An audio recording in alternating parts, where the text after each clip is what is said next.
కాబట్టి నిర్జీవ క్రియలను విడిచి మారు మనసు పొందుటయు, దేవుని యందలి విశ్వాసమును, బాప్తిస్మములను గూర్చిన బోధయు, హస్త నిక్షేపణమును, మృతుల పునరుద్ధానమును, నిత్యమైన తీర్పును అనుపునాది మరలా వేయక, క్రీస్తును గూర్చిన మూలోపదేశము మాని సంపూర్ణుల మగుటకు సాగిపోదము. మూడవదిగా బాప్తిస్మములను గూర్చిన బోధ అన్నాడు. ఇప్పుడు దాని గురించి కొంచెం తెలుసుకుందాం. బాప్తిస్మము అన్నాడా, బాప్తిస్మములను గూర్చిన బోధ అన్నాడా? అక్కడ బాప్తిస్మములను గూర్చిన బోధ అన్నాడు.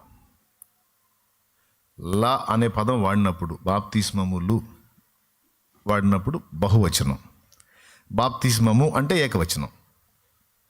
అంటే బాప్తిస్మం ఒక టైపు కాదు. దేవుడు మనకు అనుగ్రహించే బాప్తిస్మములు 3 కంటే ఎక్కువగా ఉన్నాయి. 3 కంటే ఎక్కువగా ఉన్నాయి. సరే, అవి ఎక్కువైన పక్కన పెట్టి ముందు 3 చెప్తా, మీకు ఈజీగా అర్థమయ్యేటట్టు. నేను అంతకుముందు శుక్రవారం రోజే చెప్పాను, అంతకుముందు కూడా చెప్పాను. ఇక్కడ చెప్పినటువంటి 6 సంగతులు ఒక్కొక్క దాన్ని విభాగిస్తే మళ్ళీ కొన్ని అంశాలు వస్తాయి అందులో నుంచి అని చెప్పాను నేను. అందులో ఈరోజు బాప్తిస్మాన్ని గురించి నేను మాట్లాడుతున్నాను. నేను చెప్పేది క్లియర్గా చెప్తున్నాను, మీరు మళ్ళీ వినొచ్చు. వినడం ద్వారా కొంత అవగాహన మీకు కలిగేది, ఇతరులతో మీరు పంచుకొని వాళ్ళని కూడా బలపరచగలుగుతారు. ఇప్పుడు బాప్తిస్మం గురించి ధ్యానిద్దాం. బాప్తిస్మం బైబిల్లో 2 వ్యక్తులు ఇచ్చారు. 2 వ్యక్తులు. ఒకటి బాప్తిస్మం ఇచ్చి యోహాను, ఆయనకి డైరెక్ట్గా బాప్తిస్మం ఇచ్చి యోహాన్ అనే పేరు. రెండవది యేసుక్రీస్తు ప్రభువు, ఆయన శిష్యులు. ప్రభువే ఇవ్వలేదు కానీ శిష్యుల చేత ఇప్పించాడు. కాబట్టి బాప్తిస్మం అనే ప్రతిపాదనలో మొట్టమొదట ఉన్నది బాప్తిస్మం ఇచ్చి యోహాను, రెండవది ప్రభు అయిన యేసుక్రీస్తు. బాప్తిస్మం ఇచ్చి యోహాను బాప్తిస్మం ఇచ్చినప్పుడు యేసు ప్రభు కూడా పొందాడు బాప్తిస్మం. అసలు ఈ బాప్తిస్మము అనే పదానికి అర్థం ఏమిటి అంటే, బైబిల్లో క్లియర్గా మనకి హెబ్రీ పత్రిక 9వ అధ్యాయం 10వ వచనం చూడు, బాప్తిస్మము అనే మాటకు అర్థం అక్కడ చెప్పాడు. అక్కడ ఒక అర్థం చెప్పాడు, ఇంకా ఉన్నాయి ఒక అర్థం. ఇవి దిద్దుబాటు జరుగు కాలము వచ్చు వరకు విధింపబడి అన్నపానములతోనూ నానా విధములైన ప్రక్షాళనములతోనూ సంబంధించిన శరీరాచారములు మాత్రమే ఉన్నవి అని చెప్పి ఒక మ్యాటర్ గురించి మాట్లాడతా ప్రక్షాళనము అన్నాడు. అక్కడ ఒకటేసి పుట్టినోట్లు ఏమన్నాడంటే బాప్తిస్మము అన్నాడు. ప్రక్షాళనములు, బాప్తిస్మములు. సో బాప్తిస్మము అనే మాటకి బైబిల్లోనే క్లియర్గా మనకు రాసిన అర్థం ఏంటంటే ప్రక్షాళనము గావించబడుట. ప్రక్షాళనము అంటే శుద్ధి చేయబడుట, లేదా కడగబడుట, లేదా పవిత్రీకరించబడుట. ప్రక్షాళనము అంటే అర్థం అది. ఇప్పుడు మన వాడుక భాషలో ఏం చేస్తున్నామంటే కడుగుతున్నాను, బట్టలు ఏం చేస్తున్నామంటే ఉతుకుతున్నాను అంటాం. మనం పూర్వకాలంలో తెలుగులో కానీ పోయే పని అయితే, ఆర్యా నీవు ఏమి చేయుచున్నావు అని మనం ప్రశ్నిస్తే, బట్టలు ఉతికేవాడిని అడిగితే అప్పుడు అతడు నేను వస్త్రములను ప్రక్షాళనము గావించుచున్నా అని అంటాడు. దేవునికి స్తోత్రం. ఏమంటాడు? నేను వస్త్రములను ప్రక్షాళనము చేయుచున్నాను అంటే శుభ్రపరుస్తున్నాను అంటే, ఆ శుభ్రపరిచే దాన్ని ఏమంటారు? ప్రక్షాళన చేయుట. సో బాప్తిస్మము అంటే అసలు అర్థం ఏమిటంటే కడగబడుట, పవిత్రపరచబడుట, శుద్ధీకరించబడుట. మూల భాషలోకి వెళ్తే బాప్టిజో అనే పదానికి ముంచుట అనే అర్థం ఉంది. ముంచుట. దేవునికి స్తోత్రం. అర్థమైందా? ఓకే, ఇప్పుడు వరుసగా చెప్పుకుందాం. ముంచుట, కడగబడుట, ప్రక్షాళన చేయబడుట, శుద్ధి చేయబడుట, పవిత్రీకరించబడుట. టోటల్గా ఇది అర్థం. బాప్తిస్మం పొందినప్పుడు ప్రక్షాళన చేయబడుతున్నాడంటే పొందక ముందు ఏదో మురికిలో ఉన్నాడని అర్థం. బాప్తిస్మం పొందినప్పుడు శుద్ధి చేయబడుతున్నాడు, కడగబడుతున్నాడు, పవిత్రీకరించబడుతున్నాడు అంటే అది పొందక ముందు ఏదో అపవిత్రతలో ఉన్నాడని అర్థం. అది బాప్తిస్మం పొందుట ద్వారా కడగబడుతున్నాడు. ఇది అపోస్తల కార్యం 22వ అధ్యాయం మీరు కానీ తీయగలిగితే, అననీయ అనే దైవజనుడు పౌలుతో అంటాడు. ఏమంటాడంటే, సౌలా సహోదరా, ఇక నీవు తడవు చేయట ఎందుకు? లేచి ప్రభువునామమున ప్రార్థన చేసి బాప్తిస్మం పొంది నీ పాపములను కడిగి వేసుకొనుము. అంటే బాప్తిస్మం పొంది కడిగేసుకో అంటే పొందకపోతే కడగబడదు అనేది పక్కన పెడితే ముందు ఏమై ఉన్నాడు? మురికిలో ఉన్నాడు. బాప్తిస్మం పొందడం ద్వారా ఆ మురికి కడగబడి శుద్ధీకరణ పొందుతున్నాడు. డైరెక్ట్గా ఆ మాట ఉంది చూడు, అపోస్తల కార్యము 22వ అధ్యాయము 16వ వచనం చూడు. గనుక నీవు తడువు చేయుట ఎందుకు? లేచి ఆయన నామమును బట్టి ప్రార్థన చేసి బాప్తిస్మము పొంది నీ పాపములను కడిగి వేసుకోమని చెప్పాను. అది బాప్తిస్మానికి ముందేంటి? బాప్తిస్మానికి ముందు 2 ఉన్నాయి. బాగా గమనించండి మీరు. బాప్తిస్మానికి ముందు 2 ఉన్నాయి. ఒకటి దేవుని యందు విశ్వాసం ఉంచాలి, 2 మారు మనస్సు పొందాలి. అది క్రమం. ఒకటి దేవుని యందు విశ్వాసం ఉంచాలి, ఆత్మ రక్షింపబడినట్లు మారు మనసు పొంది పాపాలు కడగబడి నిమిత్తం బాప్తిస్మం పొందాలి. ఇది క్లియర్గా. సో బాప్తిస్మం అంటే అర్థం చెప్పండి మీరు? శుద్ధి చేయబడుట, కడగబడుట. ఓకేనా? చాలు, ఇంకో 100 అర్థాలు వద్దు. ఇంకొక అర్థం ముంచబడుట. Okay, right. ఈ బాప్తిస్మం మొదలుపెట్టింది ఎవరంటే బాప్తిస్మం ఇచ్చు యోహాను. జకర్యా ఎలిజబెత్ల కొడుకిన. పుట్టింది మొదలుకొని పరిశుద్ధాత్మతో నిండిన వాడని చెప్పబడిన ఏకైక వ్యక్తి, ప్రత్యేకమైన వ్యక్తి బాప్తిస్మం ఇచ్చు యోహాను. శిశువుగా ఉన్నప్పుడే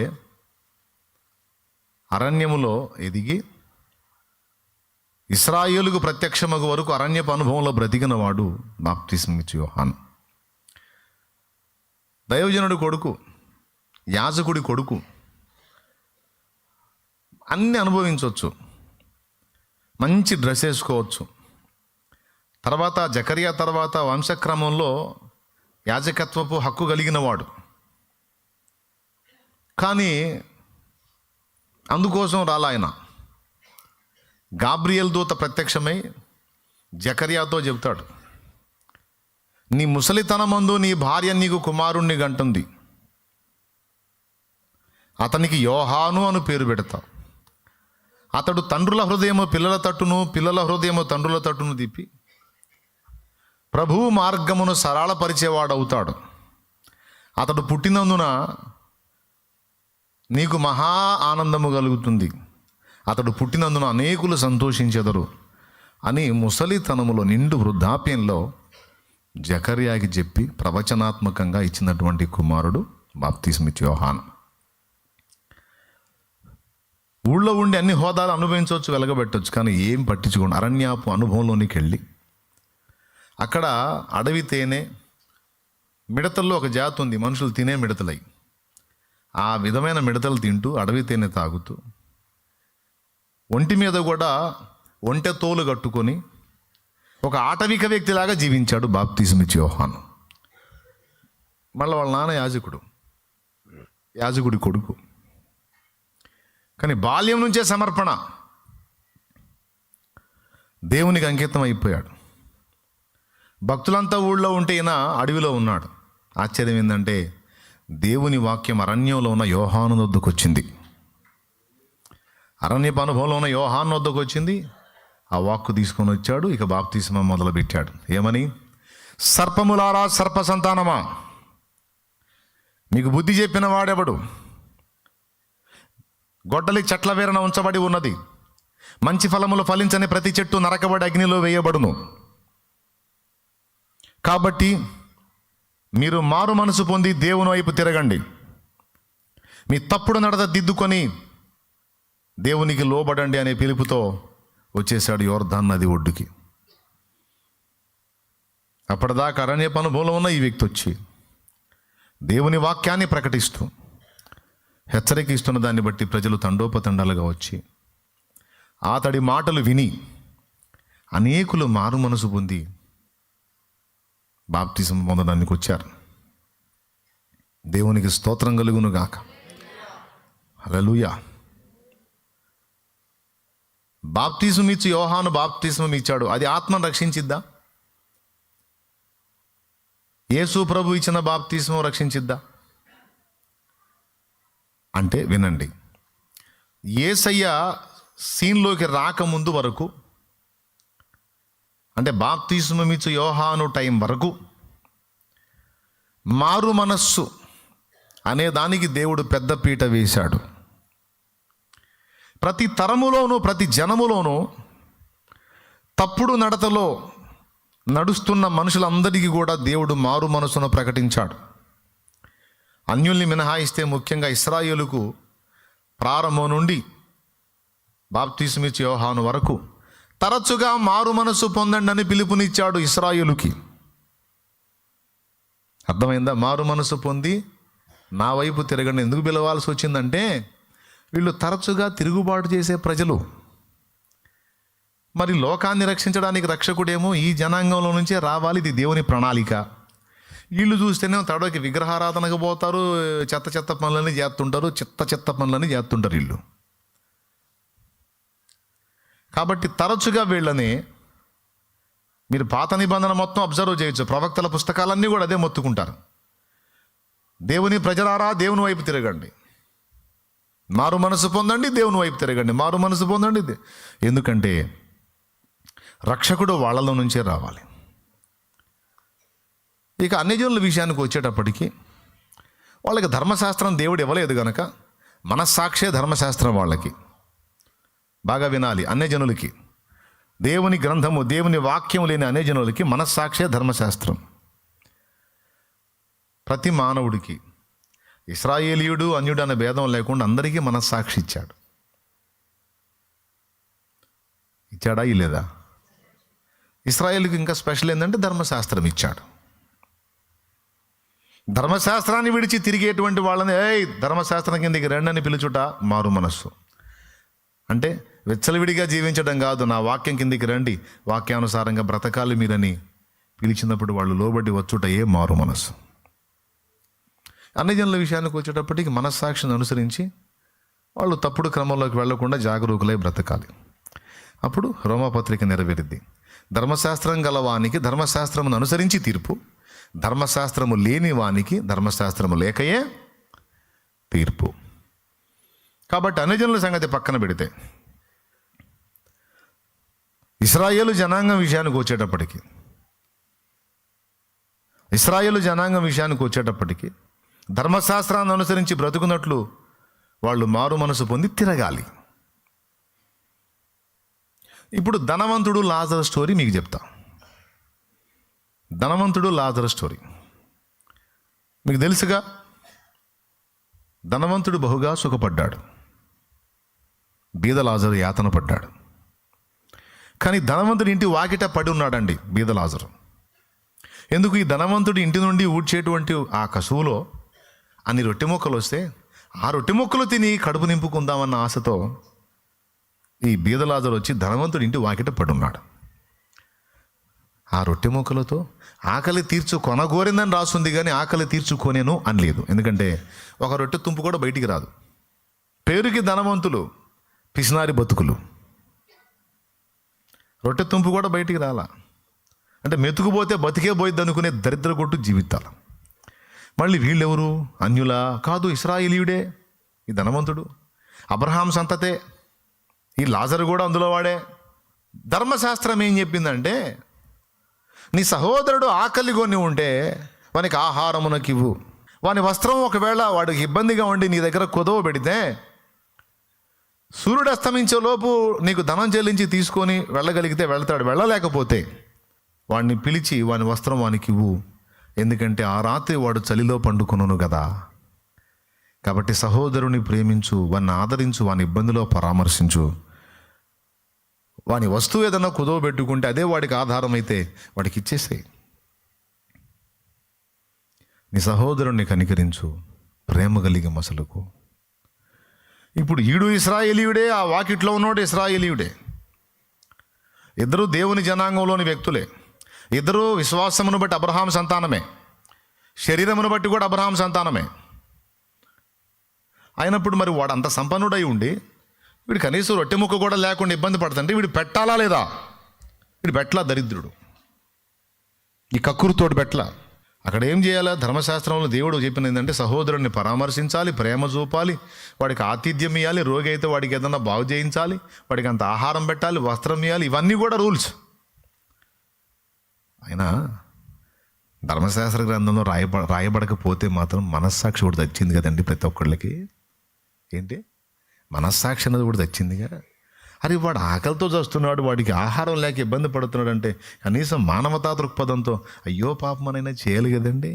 ధర్మశాస్త్రాన్ని బట్టి కాకపోయినా మనస్సాక్షిని బట్టి అయినా చేయాలి కదండి. నీకేం లేక సచ్చావా? కాదు నాయనా, నీకేం లేక సచ్చావా? ఉంది కదరా, నువ్వు తినటానికి ఉండటానికి నీకు ఇంకా చాలా సంవత్సరాలకు ఉంది కదయ్యా.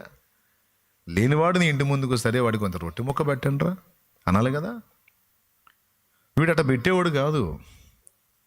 వీడు బతుకంతా పిసినారి బతికే.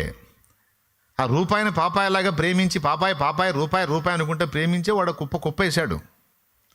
వేసుకున్న కుప్ప వాడు తింటాం, వాడి ఫ్యామిలీ తింటాం, వాడు ఆనందించడమే తప్ప పిల్లికి బిచ్చం పెట్టండి టైపు. ఆఖరి ఛాన్స్ వాడికి దేవుడు ఇచ్చిన ఛాన్స్ ఎవరంటే లాజరు. వాడి జీవితకాలంలో దానగుణం లేదు వాడికి. ఇక వాడు కొంతకాలానికి సావబోతున్నాడు. ఆ చావుపోయే స్థితిలో రే దరిద్రుడా, ఇదిగో నువ్వు బయటికి పోయి ఎవడికి సాయం చేయలే, ఎల్లవరా నువ్వు తినటం తాగటం సుఖించటం నీ కడుపే నీకు దేవుడు. సరే తగలబడ్డావు, బయటికి పోకపోయావు జనానికి సేవ చేయటానికి. అరే నీ ఇంటి దగ్గరికే పంపిస్తున్నాను నేను, నీ వాకిటి దగ్గరికి పంపిస్తున్నాను రా, ఒక్క రొట్టె ముక్క పెట్టిరా, నువ్వు నరకం తప్పించుకుంటావు. నీ సాటి సహోదరుడికి అంత ప్రేమ చూపించి నా వాక్యానికి లోబడరా. దరిద్రుడా లోబడరా. నువ్వు పేరుకు ధనవంతుడు కానీ దరిద్రుడివిరా. నీ ఇంటి ముందుకు పంపిస్తున్నాను రా. బీదలాజరు అనేవాడు ఎవరంటే ధనవంతుడికి దేవుడు ఇచ్చిన చివరి అవకాశమే బీదలాజరు. కానీ దరిద్రుడు పట్టించుకున్నాడా? ఇప్పుడు చెప్పండి, నిజమైన దరిద్రుడు ఇంటి ముందుకు వచ్చి అయ్యా అన్నాడు కూడా అంత రొట్టె మొక్క పెట్టింది. వీడు దరిద్రుడా? వాకిటి దగ్గర ఉన్నాడు దరిద్రుడా? నిష్ఠ దరిద్రుడు, మామూలు దరిద్రుడు కాదు, నిష్ఠ దరిద్రుడు. మీలో కంపతీసి ఈ టైప్ వాళ్ళు ఎవరైనా ఉన్నారా? మెతుకుపోతే బతుకుపోయిద్దని ఎంగిల్ చేత్తో కాకిందో వాళ్ళని రకాలు, పిల్లికి కూడా అంత బిచ్చం పెట్టని రకాలు ఉన్నారు ఎవరన్నా? ఉంటే మారు మనసు బాగుందండి, లేకపోతే పోతారు పాతాళానికి. దేవునికి స్తోత్రం, హల్లెలూయా. సందేహమే లేదు అందులో. ఆ బయట వాళ్ళు ఎవరన్నా ఉన్నారా టైప్ వాళ్ళు? ఉంటే మారు మనసు బాగుందండి. మీ ముఖాలన్నీ కనపడుతున్నాయి నాకు ఇక్కడ నుంచి. ఓయ్ చూస్తానా? మారు మనసు పొందాలి. ఈడు ఎడుగుడి బయటికి పోయి సేవ చేయడు, అందుకని వాకిట్లో తెచ్చిపెట్టాడు. వాడు కూడా పెట్టలే దరిద్రుడు. కొద్ది రోజులకి ఆ బీదలాజరు చనిపోయాడు. ఈ ధనవంతుడు కూడా చచ్చిపోయాడు. ఇది లోకాసు వార్త 16వ అధ్యాయం 19వ వచనం నుంచి ఉంటుంది. కొద్ది రోజులకి లాజరు చచ్చిపోయాడు పాపం. ఏం చేద్దాం, చచ్చిపోయాడు. లాజర్ అంటే జబ్బోడు కాబట్టి చచ్చిపోయాడు, నేను ఎందుకు చేస్తాను అనుకున్నాడు. ఈ ధనవంతుడు ఒక రోజుకి వాడు చచ్చాడు. వాడు కూడా చచ్చిపోయాడు. చచ్చిపోయినాక ఆత్మపై పాతాళంలో యాతన పడుతుంది, అగ్నిలో. అసలు ఈ సీన్ ఒకటి ఉంటుంది అనుకోవాలా మనోడు భూమి మీద ఉన్నంత వరకు తినుము తాగుము సుఖించుము పండగ చేసుకును అనే పక్కిలోనే ఉన్నాడు. కానీ సచ్చినాక నాకు ఉంటుందిరా అనుకోలా. కొంతమంది మిడివేళం అంతే. మనం ఇన్ని చెప్పిన వాళ్ళ నడమంత్రం వినరు అసలు. వాళ్ళ పెడద్రం ఏందో, వాళ్ళ నడమంత్రం ఏందో, వాళ్ళు ఊరేగటం ఏందో కాదయ్యా బాయ్ ఇట్లా అన్నా కూడా వినరు. అంటే సత్యాకి ఇది ఒక సినిమా ఉంటుందని తెలీదు. చివరికి ప్రాణం కొట్టకొట్లాడుతుంది, చుట్టూ బంధువులు చేరారు, కొత్త బంధువులు వచ్చారు. ఏంది చూపించారా, వైద్యం చేయించారా, డబ్బుకేం తక్కువ మీకు, ఏంటి మీ నాన్న అలా వదిలేశారంటే మా నాన్నకి ఎంత డబ్బు పెట్టామని తెలుసా, అయినా వైద్యులు చేత్తెత్తేసారు, లాభం లేదనేసారు, ఇంకా రాదనేసారు, ఇయ్యాలో రేపో అంటున్నారు. వీడు కొట్లాడుతూ తింటున్నాడు.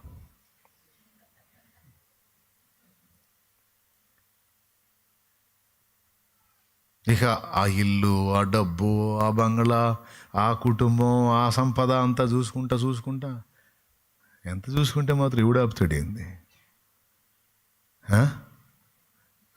రాజబాబు అన్న పాడినట్టు, ఫ్యాక్టరీలు ఉన్నా, మోటారు కారులెన్ని ఉన్నా, ఏ నాటికైనా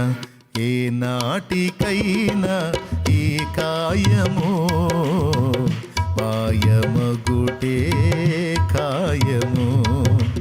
ఈ నాటికైనా యేసయ్యను చేరుకొనుటే న్యాయము. కట్టుకున్న భార్య నీపై కుప్పలా కూలినా, కన్న బిడ్డల కన్నీరు ఏరులై పారినా, అన్నదమ్ములు నీకై కలవరించిన, అలమటించిన, బంధువులంతా బతిమాలిన, ఆత్మీయులే అడ్డగించిన, ఏ నాటికైనా ఈ కాయము మాయమగుటే కాయము. ఈ నాటికైనా యేసయ్యను చేరుకొనుటే న్యాయము. యేసు రక్తమే జయము, సిలువ రక్తమే జయము, యేసు రక్తమే జయము, సిలువ రక్తమే జయము. ఫ్యాక్టరీలు ఉన్నా, మోటారు కారులెన్ని ఉన్నా, పొలాలెన్ని ఉన్నా, ఇళ్ళ స్థలాలెన్ని కొన్నా, అందగాడివైనా, ఆటగాడివైనా, అందని మాటకారివైనా, సిపాయివైనా, కసాయివైనా, బికారివైనా, ఏకాకివైనా, ఏ నాటికైనా ఈ కాయము మాయమగుటే కాయము. ఈ నాటికైనా యేసయ్యను చేరుకొనుటే న్యాయము. పరదేశీవో పరదేశీ, పరదేశీయో పరదేశీ. స్తోత్రం. బాగా చివరి స్టేజ్లో ఉన్నట్టున్నాడుగా, బాగా చివరి స్టేజ్లో ఉన్నాడు. 3-4 రోజుల నుంచి కొట్టకలాడుతున్నాడండి ప్రాణం బాటిల్లా. ఓహో, వాళ్ళు మాత్రం ఎందాక చూస్తారు, సచ్చినోడు కాదు బతినోడు కాదు, చూసి వాళ్ళకి చిరాకు పడుతుంది. అందుకని ఇసుకుని బయట పెడితే మళ్ళీ జనం ఫీల్ అవుతారేమో అని 4 రోజుల నుంచి చూస్తున్నాం పాటలు.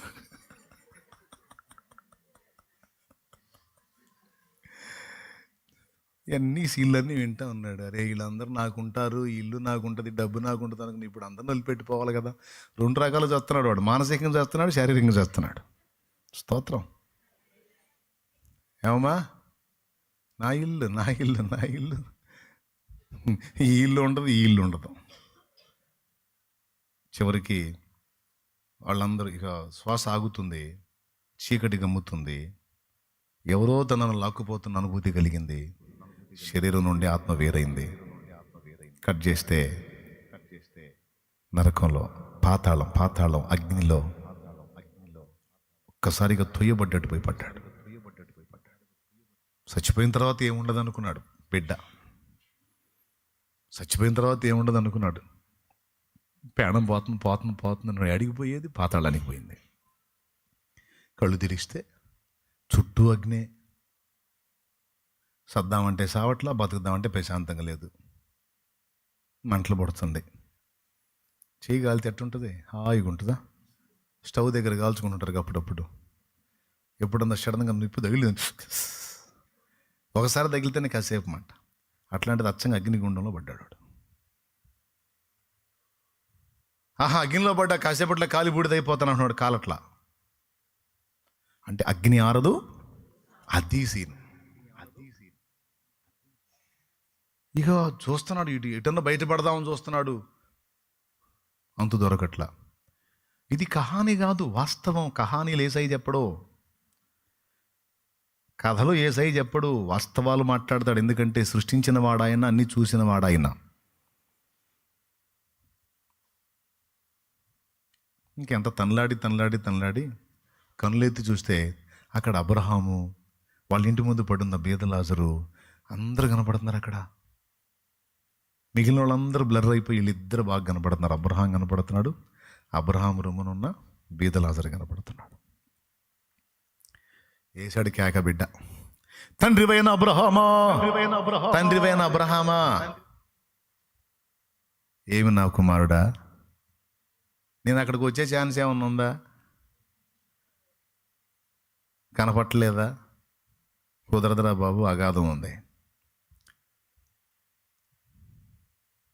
తండ్రివైన అబ్రహామా, ఈ అగ్నిలో యాతన పడుచున్నాను, గొంతు తడారిపోయింది, చచ్చిపోదామంటే చావు రావట్లా, బతుకుదామంటే బతకలేకపోతున్నా. నీ దగ్గర ఉన్నాడే, అదే మా ఇంటి దగ్గర ఉన్న భిక్షగాడు బీద లాజరు, వాని చిటికెలు వేని కొనతో ఒక చుక్క నీళ్లు నా గొంతులో వదిలినట్టు వాని నా యొద్దకు పంపు. ఇక్కడ అగ్నిలో యాతన పడుచున్నాను అన్నాడు. తండ్రివైన అబ్రహామా అన్నాడు. అంటే అబ్రహామును గుర్తుపట్టాడు. అంటే అబ్రహాం సంతతి, ఇశ్రాయేలీయుడే. లాజర్ ఎవరు? ఇశ్రాయేలీయుడే. బాగుంది. అప్పుడు ఆయన అన్నాడు, కుమారుడా, భూమి మీద నీకు ఇష్టం వచ్చినట్టు సుఖమును అనుభవించితివి, లాజరు కష్టం పడ్డాడు. ఇప్పుడైతే నీవు యాతన పడుచున్నావు, వాడిక్కడ నెమ్మది పొందుచున్నాడు. నువ్వు అడిగినట్టు చేయాలని మాకున్నా, ఇక్కడి వారు అక్కడికి దాటి రాజాలకుండునట్లు, అక్కడి వారు ఇక్కడికి దాటి రాజాలకుండునట్లు, మేము దాటి పోజాలకుండునట్లు మీకును మాకును మధ్య అగాధముంచబడి ఉన్నది. దాటి రాలేను రబ్బాయి, నేను రాలేను, వాడిని పంపలేను, ఇక నీ కర్మను అనుభవించాల్సిందే నాయన. నా బతికి ఇంతేనా? తప్పదు నాయన, అంతే. వామ్మో, ఎన్నేళ్ళు ఇలా, ఎంతకాలం ఇలా, దానికి ఇంకా ఇంత టైం అని లేదు. అప్పుడు వాడికి గుండె జారిపోయింది. అప్పుడు వాడికి ఎవరు గుర్తొచ్చారంటే, ఆ కష్టమైన యాతనలో ఆడి ఫ్యామిలీ గుర్తొచ్చింది. ఆడి తోడబుట్టిన వాళ్ళు 5 సహోదరులు ఉన్నారంట, సేమ్ క్వాలిటీస్. వీళ్ళు కూడా పిల్లికి బిచ్చం పెట్టం టైప్, ఎంగిల్ చేత్తో కాకిందోళ్ళని టైపు, మెతుకుపోతే బతికే పోయిద్ది అనుకునే టైపు. అంటే ప్రేమ లేని మనుషులు, దేవునికి భయపడని మనుషులు, దైవవాక్యాన్ని లక్ష్య పెట్టని మనుషులు, దేవుని ఇష్టం కాక తమ ఇష్టము తమ చిత్తం నెరవేర్చుకునే అర్భకులు, వాళ్ళు గుర్తొచ్చారు. నేనే దరిద్రుడిని, నాకన్నా దరిద్రులు ఇంకా 5 ఉన్నారు నా ఫ్యామిలీ మెంబర్స్. అప్పుడు అన్నాడు, తండ్రివైన అబ్రహామా, నాకు 5 సహోదరులు ఉన్నారు, వారు కూడా ఇదే బతుకుతున్నారు. దయచేసి లాజర్ని వాళ్ళ దగ్గరికి పంపు, వారు ఈ స్థలమునకు రాకుండానట్లు అతడు వారికి చెప్తాడంటే, అబ్రహాం అన్నాడు, అక్కడ మోషేయు ప్రవక్తలు ఉన్నారు, వాళ్ళు చెప్పిన మాట వింటే బతికిపోతారు. మా వాళ్ళు బతికునోడు చెబుతున్న టైపు కాదు. మా వాళ్ళు వినాలంటే సచ్చినోడు బతికి చెప్పాలి. కాబట్టి మృతులలో నుండి ఒకడు లేచి వెళ్ళి వారితో చెప్పిన ఎడలా వారు మారు మనసు పొందుదురు అన్నాడు. అక్కడ మారు మనసు అన్నాడు. ఆ ముక్క కోసం ఇంత మ్యాటర్ చెప్పా. దేవునికి స్తోత్రం. వారు ఏం పొందుదురు? అదేంది మారు మనసు? కొత్త నిబంధనలో కదా, పాత నిబంధనలో మారు మనసు ఏంది?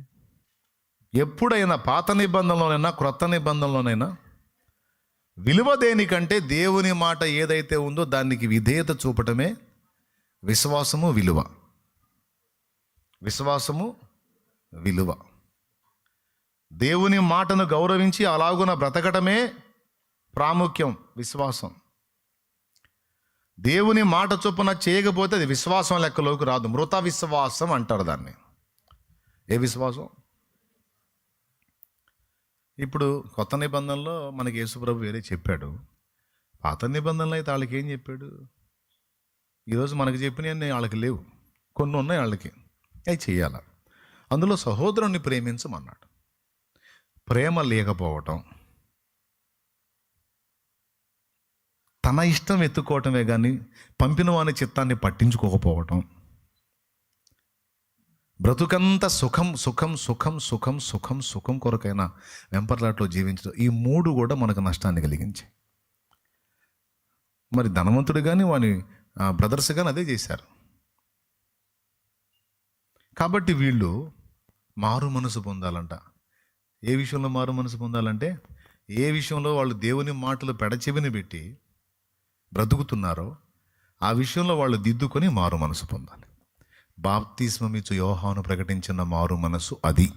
దేవుడిని ఎరిగిన వారు, జీవము గల దేవుడు ఎవరో మీకు తెలుసు, సైన్యములకు అధిపతి యెహోవా. ఆయన ఏది చెప్పాడో దాన్ని మీరు విధేయత చూపి లోబడాలి, లేకపోతే ఆయన కోపం మీ మీద రగులుకుంటుంది. తెలిసి తెలియక దారి తప్పారేమో, కోపము మీ మీదకి రగులు కొనక మునుపే మారు మనసు పొంది ఆయన వైపు తిరగండి, ఇకనైనా ఆయన మాటకు లోబడండి. ఇది ప్రవక్తల పిలుపు. ఫస్ట్ నుంచి కూడా ఇశ్రాయేలు జనాంగాన్ని ఆ మారు మనసు కోసం పిలుస్తూ వచ్చారు ప్రవక్తలు. ఆ ప్రవక్తల్ని వీళ్ళు రాళ్ళతో కొట్టి చంపారు. అది యేసయ్య అంది, యెరూషలేమా యెరూషలేమా, ప్రవక్తలను చంపుచూ ఉండుదానా. కోడి తన రెక్కల కిందకి పిల్లల్ని పిలిచినట్టు మిమ్మల్ని నా రెక్కల కిందికి పిలిచాను, మీరు రానొల్లకపోతిరి గనుక మీ ఇల్లు మీకు పాడుగా విడవబడుతుంది. నీ మీద రాయి నిలిచి ఉండకుండా నీవు పడద్రోయబడుతూ. ప్రవక్తల్ని చంపుతారు వీళ్ళకి ప్రవక్తలు చెప్తే ఎన్నరు వీళ్ళకి బుద్ధి చెప్పకూడదు. బుద్ధి చెబితే కోపం, ద్వేషిస్తారు. కొంతమంది విశ్వాసులు కూడా అంతే ఉంటారు.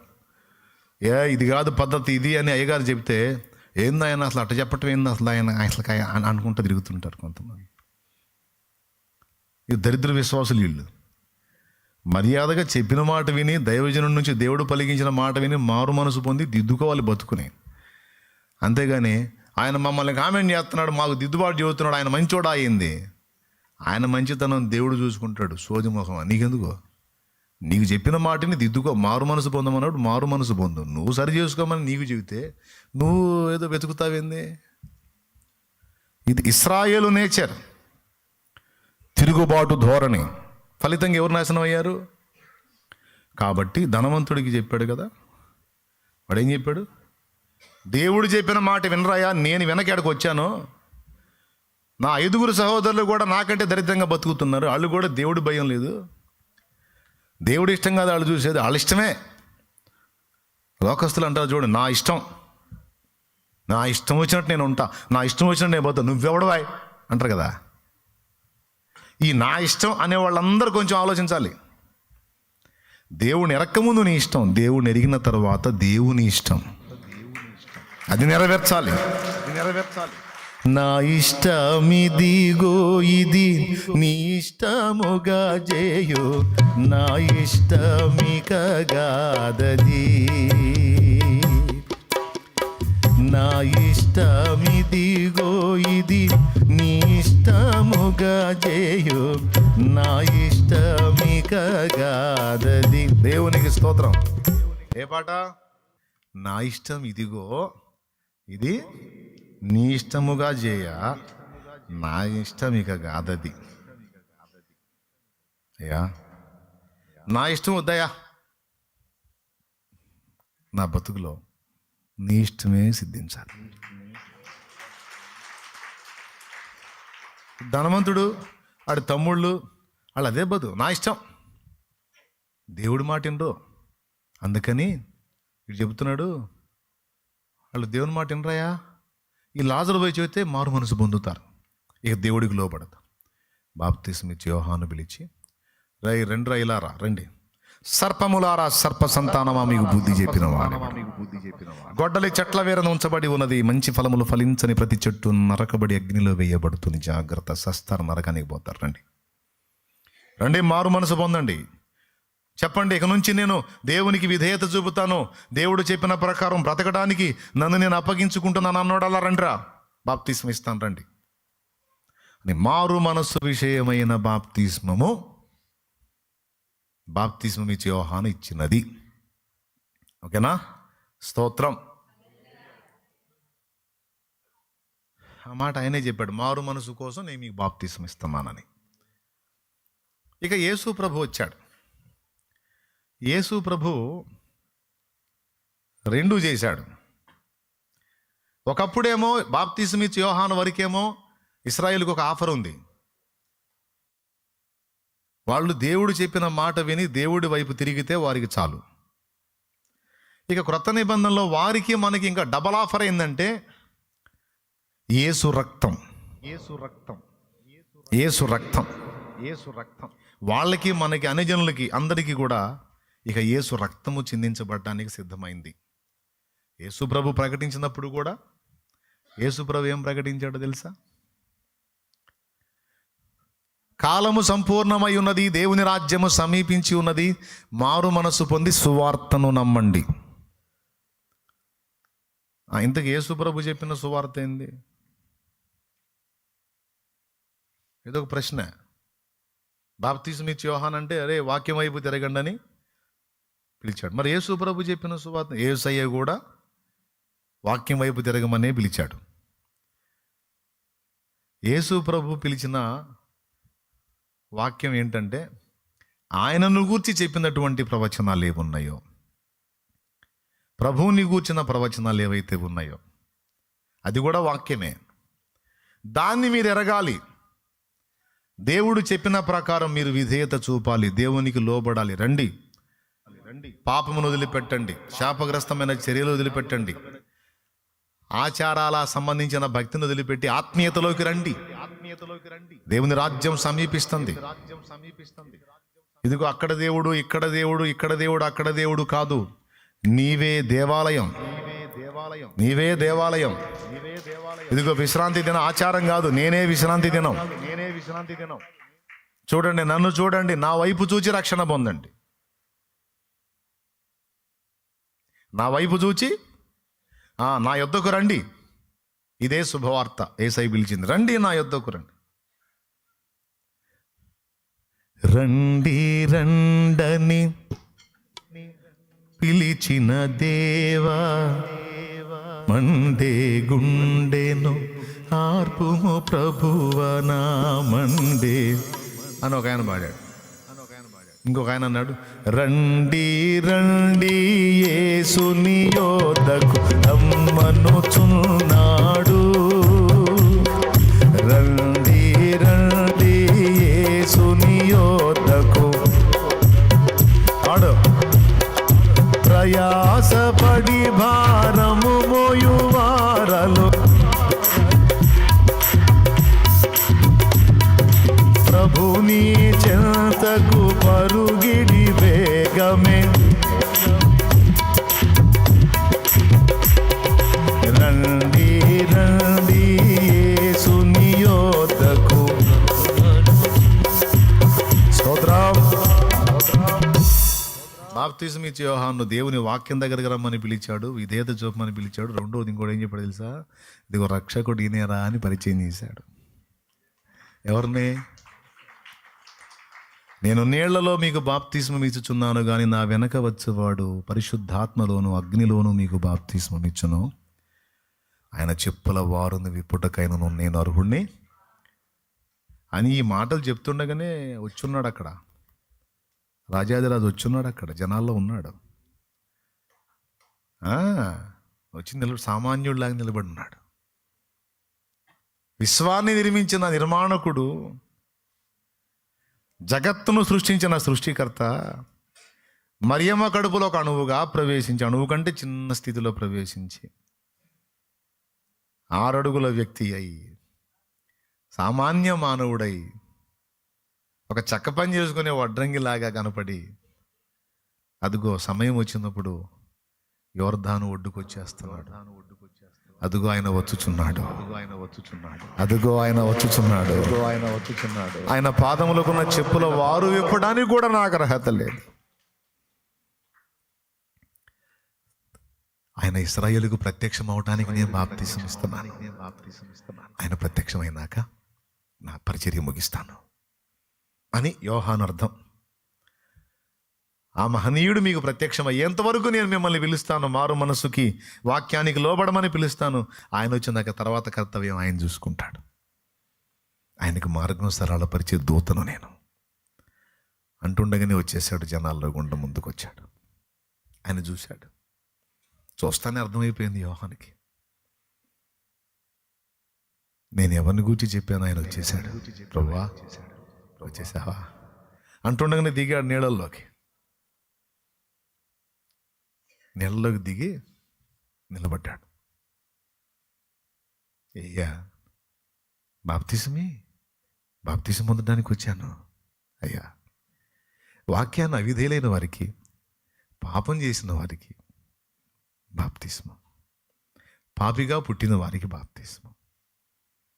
వాస్తవానికి నేను స్త్రీ పురుషులకు జన్మించాను. తండ్రి నుంచి నాకు పాపం సంక్రమించే ఛాన్స్ ఉంది. కానీ నీకు తండ్రి లేడు. నీవు కన్యకు పుట్టావు, పరిశుద్ధుడివి, ఏ పాపము నీలో లేదు. వాస్తవానికి పరిశుద్ధుడివైన నువ్వు పితృపారంపర్యంగా నా మీదకి వచ్చిన పాపం అది కడగబడు నిమిత్తం నువ్వు నాకు బాప్తిసం ఇవ్వాలి. నువ్వు పరిశుద్ధుడివి, నేను పాపిని. నేను నీ చేత బాప్తిసం పొందాల్సి ఉండగా నన్ను బాప్తిసం మీరు అడుగుతున్నావయ్యా అంటే ఆయన ఏమన్నాడు? ప్రభు, నీతి యావత్తు ఇలాగూ నెరవేర్చుట మనకు తగి ఉన్నది. కాబట్టి తండ్రి నీకు ఇచ్చినటువంటి బాధ్యత నువ్వు నెరవేర్చు. నేను సామాన్యుల్లాగా ఉండాలి, సామాన్యుల్లాగా అందరితో పాటు నేను కూడా బాప్తిసం పొందాలి. ఎందుకు? పాపాలు కొడుకోవడానికి కాదు, మాదిరి కొరకు. నన్ను విశ్వసింపబో వారందరికీ మాదిరి కొరకు నాయకుడైన నేనే చేసినప్పుడు నా వెనక వచ్చే వారందరూ చేయాలి కదా, మాదిరి కొరకు దా ఇవ్వమన్నాడు. గడగడలాడుతా బాప్తిసం ఇచ్చాడు. ఎవరికి ఇచ్చాడో తెలుసా?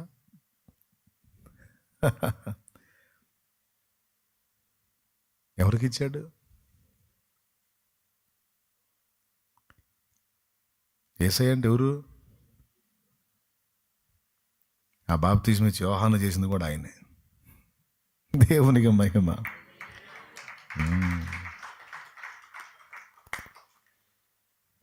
ప్రియులారా, ఆకాశ మహాకాశాలను జానతో గొలిచినవాడు, శూన్యంలో భూమిని వేలాడదీసినవాడు, పర్వతాలను తక్కెడలు తూచినవాడు, కొలపాత్రలో భూమిని కొలిచిపోసినవాడు, విశ్వానికే నిర్మాత. ఆయన తల మీద చేయించే అదృష్టం ఎవరికైనా దక్కిద్దా? ఆయన తండ్రిగా పిలువబడే భాగ్యం ఎవరికైనా దక్కిద్దా?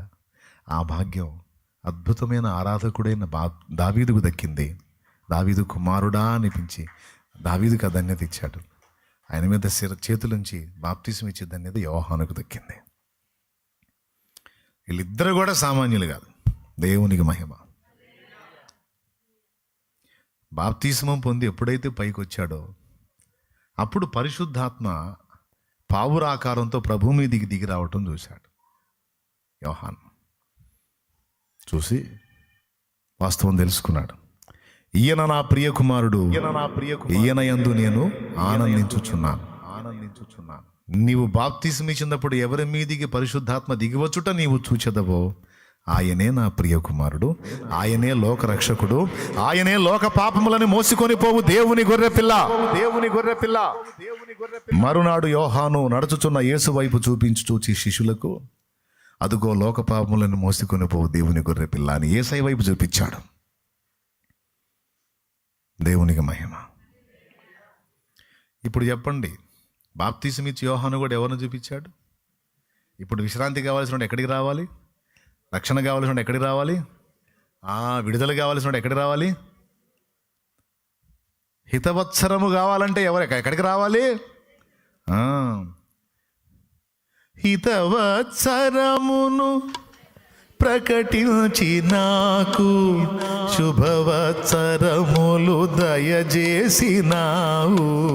హితవత్సరమును ప్రకటించి నాకు శుభవత్సరములు దయచేసినావు. యేసయ్య నీ ప్రేమ మాధుర్యము రుచి చూచిన జన్మ ఏదన్యము. యేసయ్య నీ ప్రేమ మాధుర్యము రుచి చూచిన జన్మ ఏదన్యము. ఆత్మీయుడా నీ అనురాగము, మహనీయుడా నీ మమకారము. దేవునికి మహిమ. దేవుని వాక్యానికి విధేయత చూపండ్రా అంటే వాక్యమే శరీరధారి అయి కృపా సత్య సంపూర్ణుడిగా వచ్చాడండి. ఇప్పుడు ఇశ్రాయేలు ఎక్కడికి రావాలి? అంతకుముందేమో ఆజ్ఞరూపకమైన వాక్యం దగ్గరికి, ఇప్పుడేమో వ్యక్తి అయి ఉన్న వాక్యం దగ్గరికి రావాలి. అందుకు పిలిచాడు, రండి నా యుద్ధకు వచ్చి వారికి విశ్రాంతి కలుగజేస్తాను. యేసయ్య ప్రకటించిన మారు మనసు ప్రభువుని వద్దకు రావడానికి పిలుపు, లోక సంబంధమైన విషయాలను విసర్జించడానికి పిలుపు.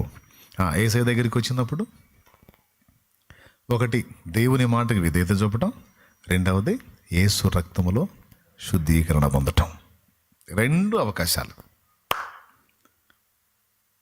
ఓకేనా? రైట్. ఇప్పుడు బాప్తీసం ఇచ్చి యోహాను ఎందుకు ఇచ్చాడు బాప్తీసం? దేని గురించి? మారు మనస్సు. అవునా? దేవుని మాట పాటించని వ్యక్తులు పాటించడానికి పిలుపు. క్రీస్తు ఇచ్చినటువంటి బాప్తీసం ఆ మారు మనస్సు లోక పాపాలను విసర్జించి దేవుని వైపు మళ్ళుకొనుట, దేవుడు నియమించిన వాక్యమైన క్రీస్తు వద్దకు వచ్చుట. ఈ రెండింటి కోసం ప్రభు ప్రకటించాడు ఆయన ఉన్నప్పుడు.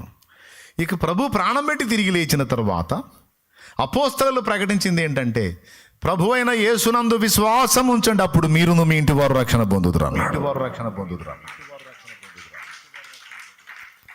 దేవునికి స్తోత్రం కలుగును గాక. అర్థమైందా? ఎక్కడికి పిలిచాడు?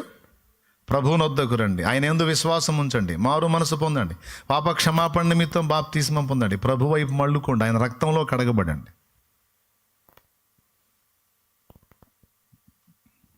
ఫస్ట్ ఆజ్ఞకు విధేయత చూపితే రక్షణ. యేసయ్య రాకముందు ప్రవక్తల టైంలో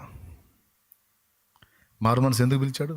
ఆజ్ఞకు అవిధేయులైన వారులారా విధేయత పొందినట్లు మారు మనసు పొందండి, విధేయత చూపినట్లు మారు మనసు పొందండి. అది అయిపోయింది. యోహాను వచ్చి ఏం చేశాడు? వాక్యం దగ్గరికి తీసుకొచ్చాడు అండి. యేసు దగ్గర కూడా ఆయన చూపించాడు, యేసు ప్రభుని చూపించాడు. ఆయనరా మీకు రక్షకుడు. ప్రభు వచ్చి ఏం ప్రకటించాడు? నా యుద్ధకు రండి, విశ్రాంతి కలిగిద్ది. నా కాడి మీ భుజాన్ని ఎత్తుకొని నా మీద మీ మీద నా కాడి ఎత్తుకొని నా యుద్ధం నేర్చుకోండి. నువ్వు నేర్పేదేనా మాకు? మోషే ధర్మశాస్త్రం ఉంటే రేయ్ ఆ ధర్మశాస్త్రాన్ని ఎలా ఫాలో అవ్వాలో మీకు తెలిసి చావట్లా. నేను చెప్తా దాన్ని ఎలా ఫాలో. విశ్రాంతి దినం అంటే ఏంటో నేను చెప్తా, పండగ అంటే ఏందో నేను చెబుతా, అమావాస్య అంటే ఏందో నేను చెబుతా. అర్థమైందా? ఏది ఎలా ఫాలో అవ్వాలో నేను చెబుతా అని కొన్ని చూపించాడు కూడా. విశ్రాంతి దినం రోజు ఒక రోగిని స్వస్థపరుస్తుంటే వాళ్ళు 6 దినాలు ఉన్నాయిగా, 6 రోజులు ఏదో ఒకటి చేయొచ్చుగా, విశ్రాంతి దినం రోజు ఎందుకు? అప్పుడు ప్రభు నేర్పాడు, అయ్యలారా విశ్రాంతి దినం రోజు మీ ఎద్దు కానీ గాడిద కానీ గుంటలో పడిన ఎడలు మీరు పైకి తీయరా? ఈ బిడ్డ గాడిద కంటే ఎద్దు కంటే శ్రేష్ఠుడు కాదా? ఇతను అబ్రహాము కుమారుడు కాదా? ఈమె అబ్రహాము కుమార్తె కాదా? సాతాను కట్ల నుంచి ఏమని విడిపించటం గుంటలో పడ్డ ఎద్దును బయటికి తీయటం కంటే గొప్పది కదా. కాబట్టి మేలు చేసే విషయంలో కూడా మీరు ఆచారాన్ని అడ్డం పెట్టి దాన్ని ఎందుకు ఆపుతున్నారు? ఆచారం కంటే మేలు గొప్పదిరా నిద్రమోహం వాళ్ళారా అని నేర్పాడు. అయినా ఎక్కదే మోషే మాకు చెప్పిన ఆచారాలన్నిటినీ క్రాస్ చేస్తున్నాడు, వాటన్నిటినీ మార్చి చెబుతున్నాడు, విశ్రాంతి దినం పాటించొద్దంటున్నాడు. లాభం లేదు, వీనిని బతకనియకూడదని కుట్రబన్నారు. ఆయన చెప్పేది నిజం. విశ్రాంతి దినమునకు మనుష్య కుమారుడు ప్రభువై ఉన్నాడని చెప్పాడు. అరే పండగ అంటే ఏదో కాదురా, నేనే పండగ. విశ్రాంతి దినం అంటే ఏదో కాదురా, నేనే విశ్రాంతి. అమావాస్య ఉత్సవ కాలం ఏదన్నా ఉంది అంటే నేనేరా. అన్నీ నాయందే ఉన్నాయి.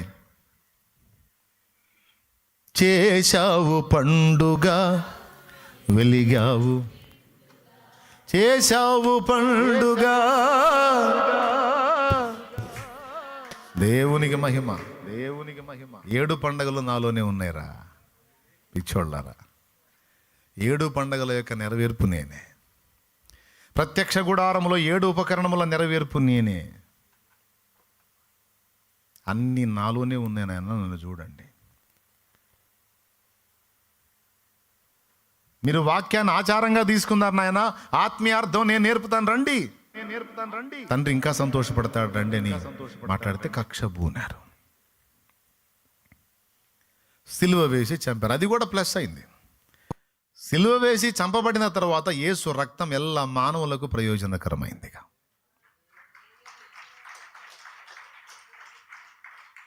అందుకే మీరు గమనించండి, ఎక్కువ శాతం యేసయ్య ఇశ్రాయేలుకే ప్రకటించాడు. అవునా?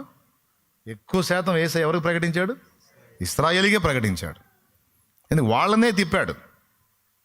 అయితే అందరూ తిరగల, కొందరు ఎంతలే 11 మంది చిక్కారు ఫైనల్గా.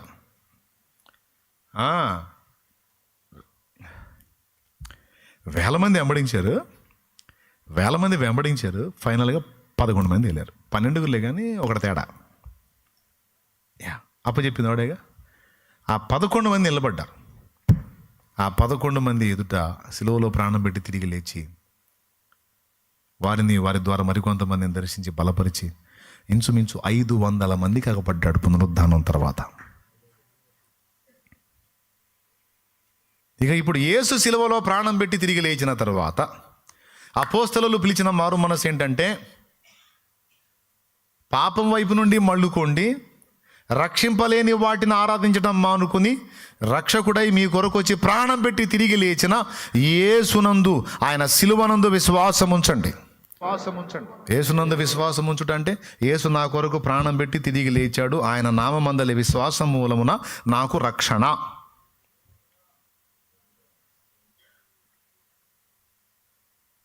అర్థమైందా? 500 నోటు రద్దు ప్రకటించక ముందు అదే నడిచింది. రద్దు ప్రకటించిన తర్వాత నడవదు అది.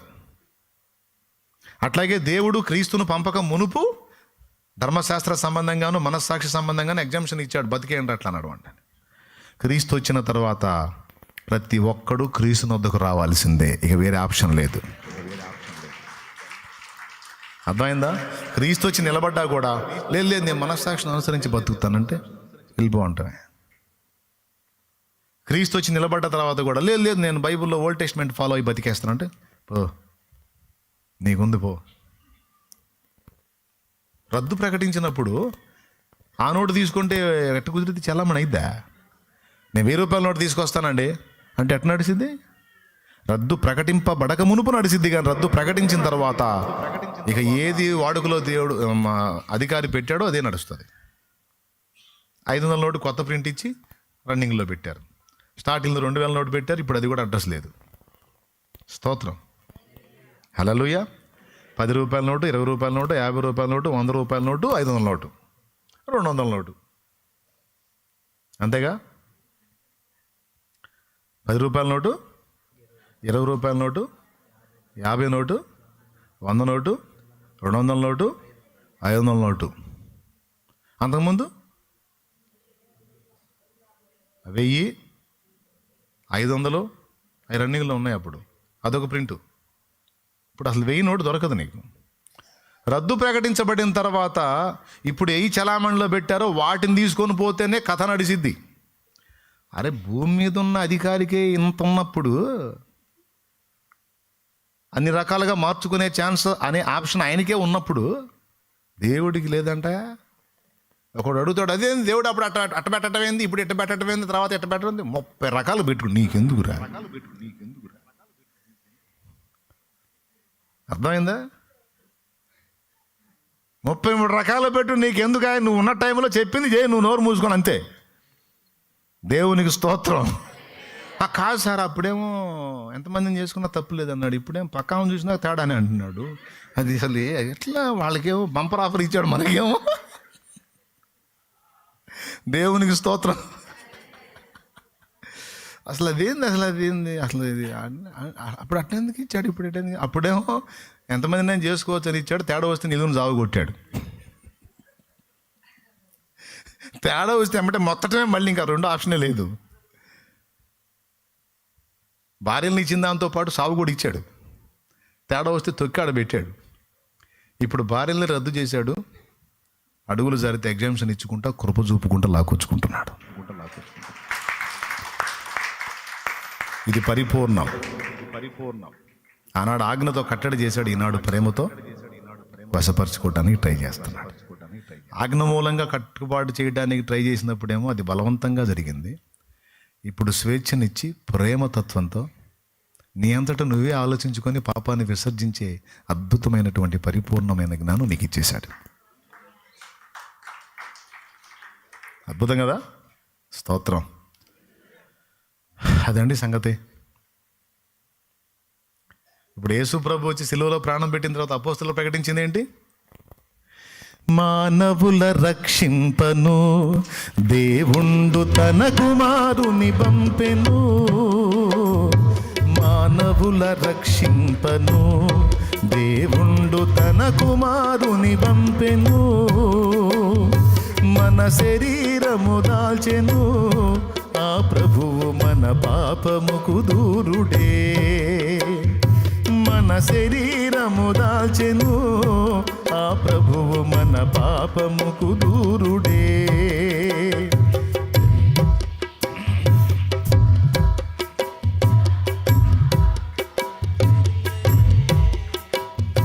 కేవలము నమ్ముకొనిన పరలోక జీవంబు మనకంపును.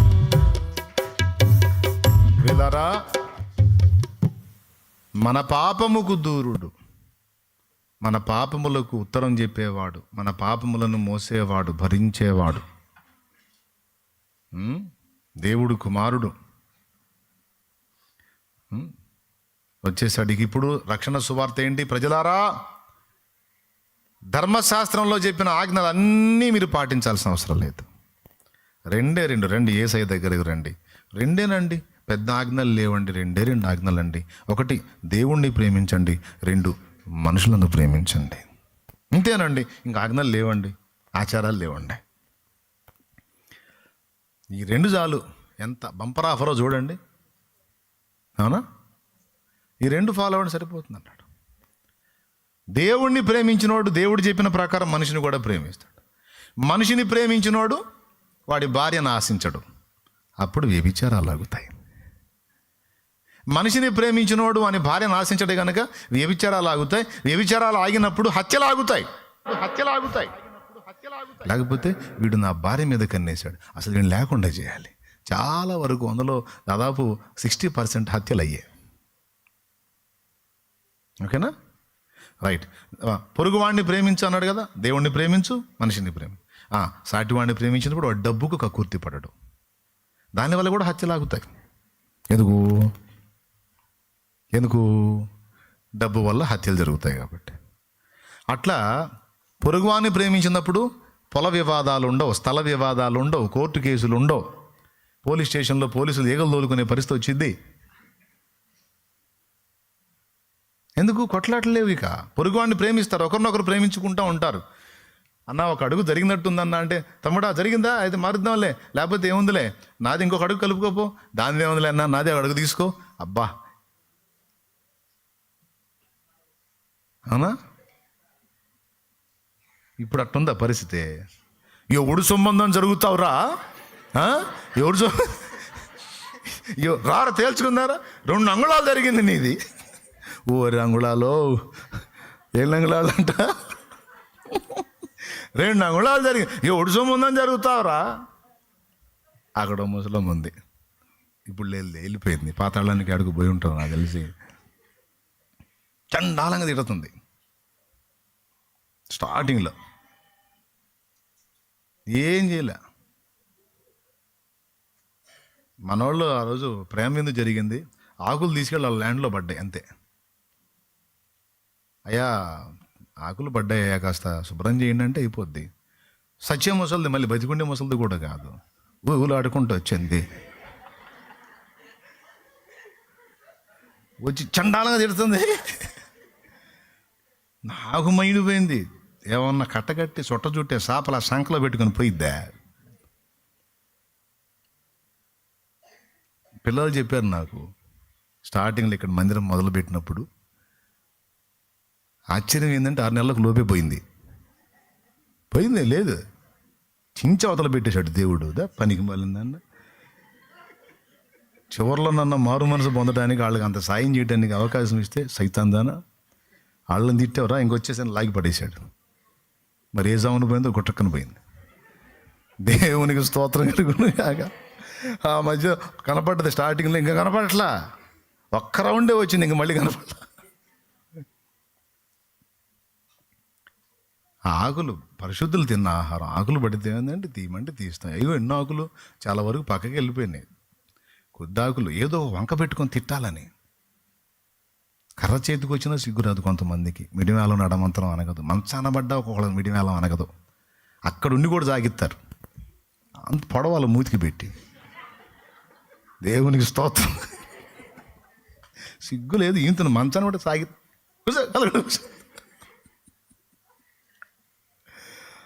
ఏమంటే దేవుడు ఆంతను మంచాన్ని దోసినా కూడా సిగ్గురాదా, ఆడుండి కూడా అంటుంటారు.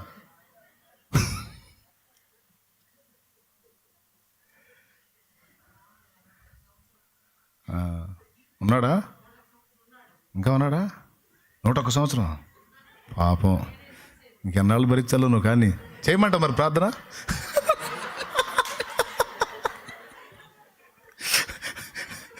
ఒక్క దెబ్బకి లెగుస్తాడు వేసినాం.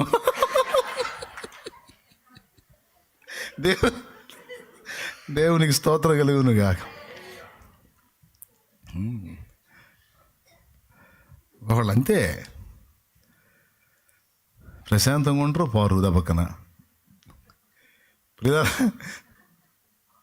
ఎక్కడో జాగా మనం ఇప్పుడు.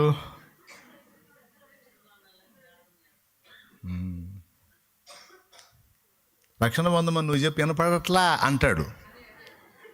మళ్ళీ ఏమన్నా సణుగు ఏందే అంటాడు. మామూలు వారం ఉంటుంది వాళ్ళ దగ్గర.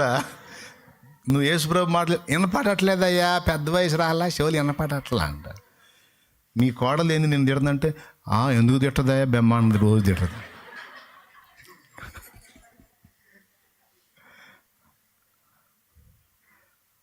అప్పుడు నెత్తి మీద మొట్టిగా ఒకటేసి చెప్పాలా, నమ్ముకపోతా లేకపోతే పాతాళ్ళు. అందుకని ప్రియులారా, సరే ఇప్పుడు ముసలిని పక్కన పెట్టేద్దాం. పొరుగువాణిని ప్రేమించినప్పుడు నాదో ఒక అడుగు తీసుకుపోనా. ఏంది తమ్ముడా అంత మాట అన్నావు, చాలు నాయన నాదే ఒక అడుగు తీసుకుపో. ఏముందిలే నాయన, మనం ఏముంది. అబ్బా, అలాంటి సామరస్యత సమాజంలోకి వచ్చిన నాడు ఎంత అద్భుతంగా ఉంటుంది. దేశాలకు మధ్య లేదు ఈ ప్రేమ. సరిహద్దులో కొంచెం ఇటు జరిగినా గొడవే, అటు జరిగినా గొడవే. పెద్దోళ్ళు మళ్ళీ బాగానే ఉంటారు, బార్డర్లో ఉండే సైనికులు బలవుతూ ఉంటారు. అవునా? ఒకడు ఇంకొకరిని ప్రేమించే ఆ తత్వం అభివృద్ధి చెందినప్పుడు సరిహద్దు వివాదాలు ఉండవు, స్థల వివాదాలు, పొల వివాదాలు, హత్యలు, ఈ వ్యభిచారాలు, ఈ దారుణమైన పరిస్థితి మొత్తాన్ని కుదించి యేసయ్య చూడు 2 ఆజ్ఞలు పెట్టేశాడు. ఏం లేదు నా దేవుణ్ణి ప్రేమించమా, పొరుగు వాడిని ప్రేమించు. పక్కోడిని ప్రేమిస్తే ఇక నువ్వు ఏం చేయలేవు. లంచం తీసుకోలేవు, మందు అమ్మలేవు, గంజాయి అమ్మలేవు, గంజాయి చెట్టు పెంచలేవు. అమ్మో పెంచితే ఈ గంజాయి తాగి ఆ బిడ్డలు పాడైపోతారు, నా పొరుగువారి బిడ్డలు పాడైపోతారు. ఎందుకు అబ్బే ఆ రక్తపు కూడా నాకు వద్దు, ఆ మొక్కే పెంచడు.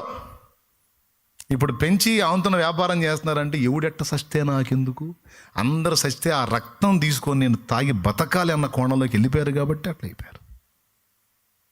నేను యేసయ్య చెప్పిన మాట వింటే, ఆ ప్రేమ ఎవరు తెలితే, దేవునికి స్తోత్రం. అందుకు చెప్పాడు, ఇక 100 ఆజ్ఞలు లేవు నీకు, 1000 ఆజ్ఞలు లేవు, 2 ఆజ్ఞలు. దేవుణ్ణి ప్రేమించబడు. అందుకే అన్నాడు, నా యొద్దకు రండర్రా, నేను నేర్పుతాను మీకు. నువ్వెవరు అయ్యా, మాకు మోషే ఒరే మోషేకి దేవుండ్రా నేను, మాకు అవన్నీ తెలియవు, మాకు మోషే. అందుకే ఒక్కోసారి మన వాళ్ళకి కూడా చూస్తాగా, నేను నా కోసం చూస్తుంటారు పొద్దున్న నుంచి సాయంత్రం దాకా. మీరు యేసు ప్రభు వచ్చిందా చేయించుకోరు ప్రార్థన. యేసు ప్రభు వచ్చి నిలబడి, బిడ్డ నేను చేస్తారా అంటే ఊరుకో, ఎవరా నువ్వు, నీ కోసం రాలా, మాకు చాలేమన్నా. ఇశ్రాయేలు కూడా అట్టంటోళ్ళే. ధర్మశాస్త్రం ఇచ్చింది దేవదూతలకు గైడెన్స్ ఇచ్చింది దేవుడు. మోషేని పిలిచిన వాడు దేవుడు. ఆ దేవుడే నరుడై వచ్చి, ఒరే మోషే మోషే మోషే అని కొట్టుకుంటారు, నేను మోషే అబ్రహాములకు దేవుణ్ణిరా. మీరు గౌరవించే ధర్మశాస్త్రాన్ని, గొప్ప అనుకునే ధర్మశాస్త్రాన్ని ఇచ్చింది దూతల చేత నేనేరా. ఇచ్చిన వాడిని దాన్ని ఎలా నెరవేర్చాలో నేర్పుతాను రండర్రా అంటే బడిసెలు తీసుకొని వచ్చారు. ఏం చేద్దాం, పట్టుకొని సిలివేశారు. వాళ్ళు ఈ పని చేస్తారని తెలిసే వచ్చాడు. అయితే వారి అవిధేయత మనందరి రక్షణకు కారణమైంది.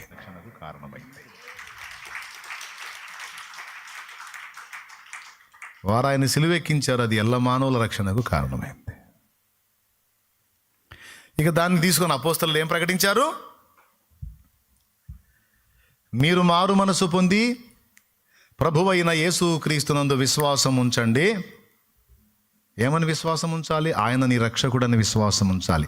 ఆయన నీ కొరకు చనిపోయి తిరిగి లేచాడని విశ్వాసం ఉంచాలి. త్వరలో రానయ్యి ఉన్నవాడని విశ్వాసం ఉంచాలి.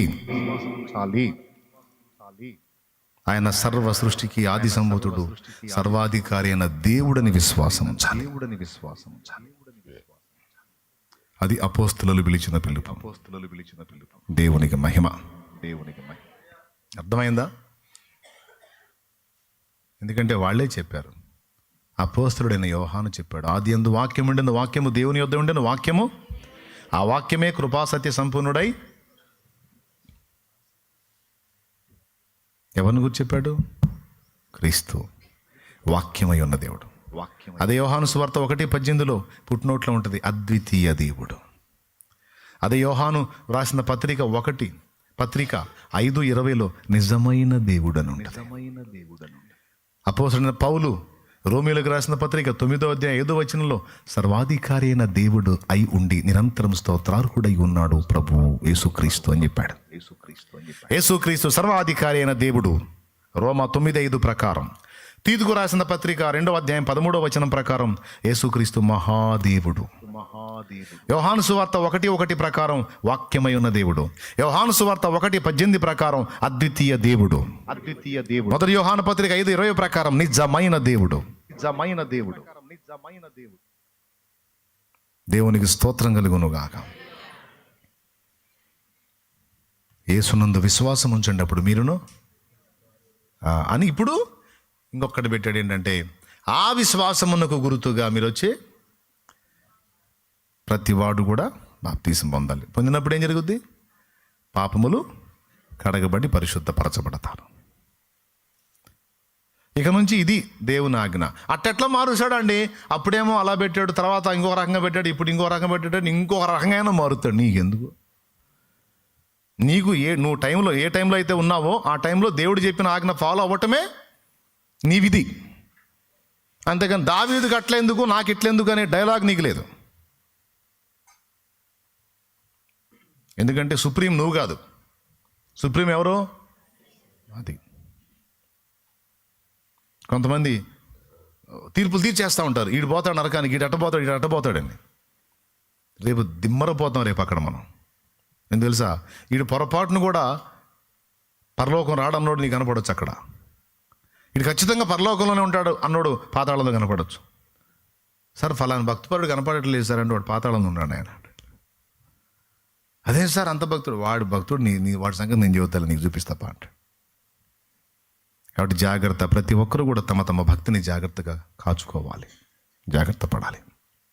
సరే, కాబట్టి ఇప్పుడు మొదటి బాప్తిస్మం సంగతికి వచ్చేటప్పటికి ఇంత టైం పట్టింది మనకి.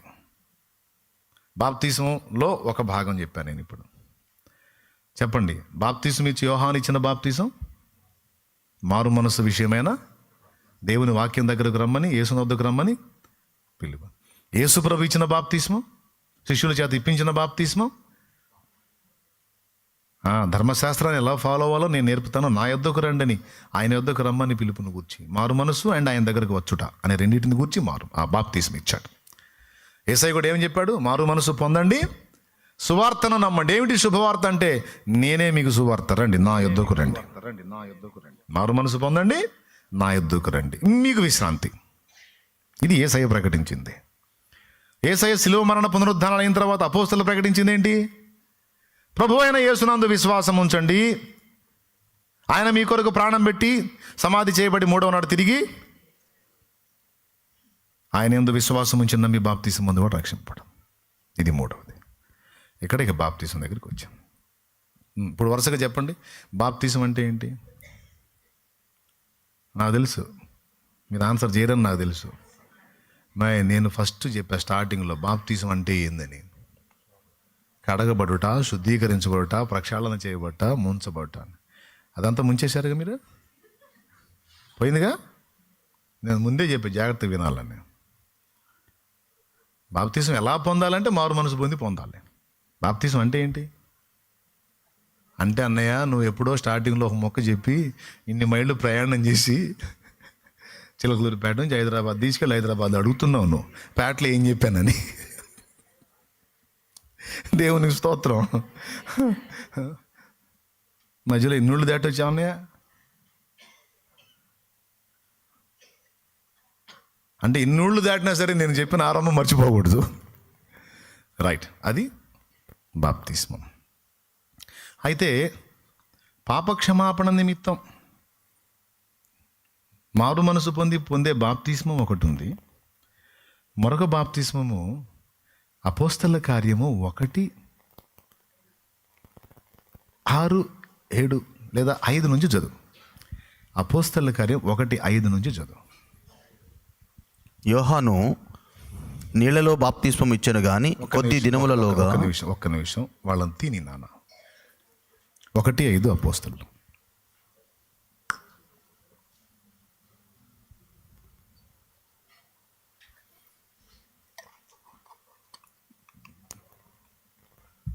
యోహాను నీళ్లలో బాప్తిస్మం ఇచ్చాను గాని కొద్ది దినములలోగా మీరు పరిశుద్ధాత్మలో బాప్తిస్మము పొందేదరనెను. అది అపోస్తలులకు చెప్పాడు. యోహాను మీకు నీళ్లలో బాప్తిస్మం ఇచ్చెను గాని కొద్ది దినములలోగా మీరు పరిశుద్ధాత్మలో బాప్తిస్మం పొందుతారన్నాడు. ఇది రెండవ బాప్తిస్మము. మనం మూలవాక్యం ఏం చెప్పాం? బాప్తిస్మములను గూర్చిన బోధ. ఒక బాప్తిస్మమేమో నీళ్లలో మునిగి పొందే బాప్తిస్మం. ఆ బాప్తిస్మం ద్వారా మనకు 2 జరిగింది. బాగా వినండి. ఒకటి, పాపాలు కడగబడ్డాయి. రెండవది, దేవుని రాజ్యములో ప్రవేశించడానికి శక్తి లభించింది. అయ్యా, పాపాలు కడగబడ్డాయి, దేవుని రాజ్యంలో ప్రవేశించడానికి. ఇప్పుడు రెండవ బాప్తిస్మం ద్వారా కూడా 2 ప్రయోజనాలు ఉన్నాయి. రెండవ బాప్తిస్మం ఏంటంటే అగ్ని బాప్తిస్మము. పెంతెకోస్తు పండుగ నాడు వారి మీదికి పరిశుద్ధాత్మ అభిషేకం దిగొచ్చింది.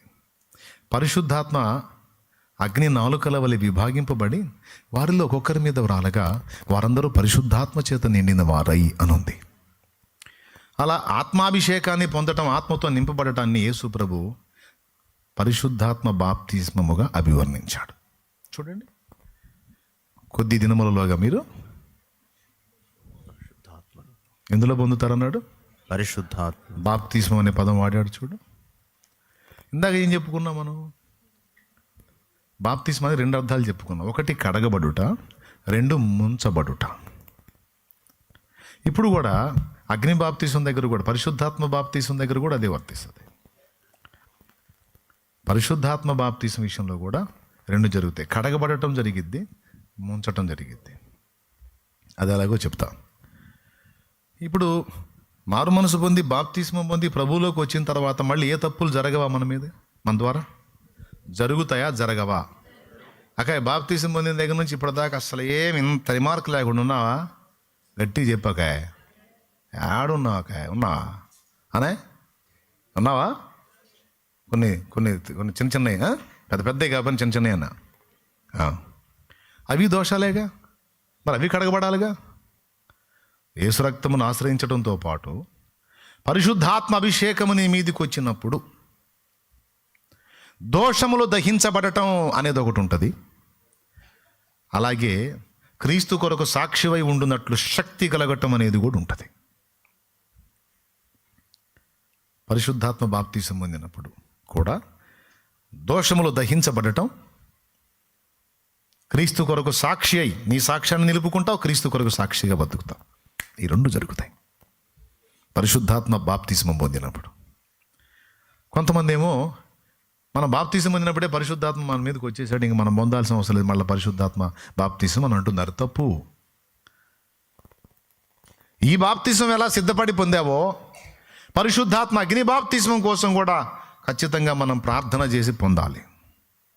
అది వాక్యం చెప్తున్న సత్యం. ప్రార్థన చేసి పొందే అవసరం లేకపోతే, అబ్బాయి మీరందరూ కూడా బాప్తీసం పొందిన వాళ్ళేగా, పరిశుద్ధాత్మ మీ మీదకి వచ్చేసాడులే పోండి అని పంపాల్సి ఉండే, కానీ పంపలా. బాప్తీసం పొందిన వారే అయినా మీరు యెరూషలేము నుండి వెళ్ళక నా వలన వినిన తండ్రి యొక్క వాగ్దానం కొరకు కనిపెట్టుకునుడి అన్నాడు. వారు మేడగది మీదకి వెళ్ళి 10 దినములు ప్రార్థన చేశారు. నిద్ర వచ్చిన వాళ్ళు స్తోత్రం చెప్పండి. అది ఎన్ని దినాలు కనిపెట్టి ప్రార్థన చేశారు? 10 దినములు వారు ప్రార్థన చేశారు. ఎందుకని? తండ్రి, నీ ప్రియ కుమారుని ద్వారా మా మీదికి పంపుతానన్న పరిశుద్ధాత్మను పంపవయ్యా, ఆత్మాభిషేకం ఇయ్యవయ్యా, ఆత్మతో నింపవయ్యా అని. ఆత్మ నింపుమా, జీవాత్మ నింపుమా, పరమ పావనాత్మ నీదు వరము నీయుమా, ఆత్మ నింపు అని పాడారో ఏమండి?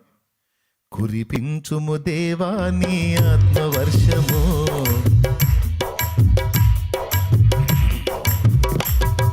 కురిపించుము దేవా నీ ఆత్మవర్షము, ఫలించును.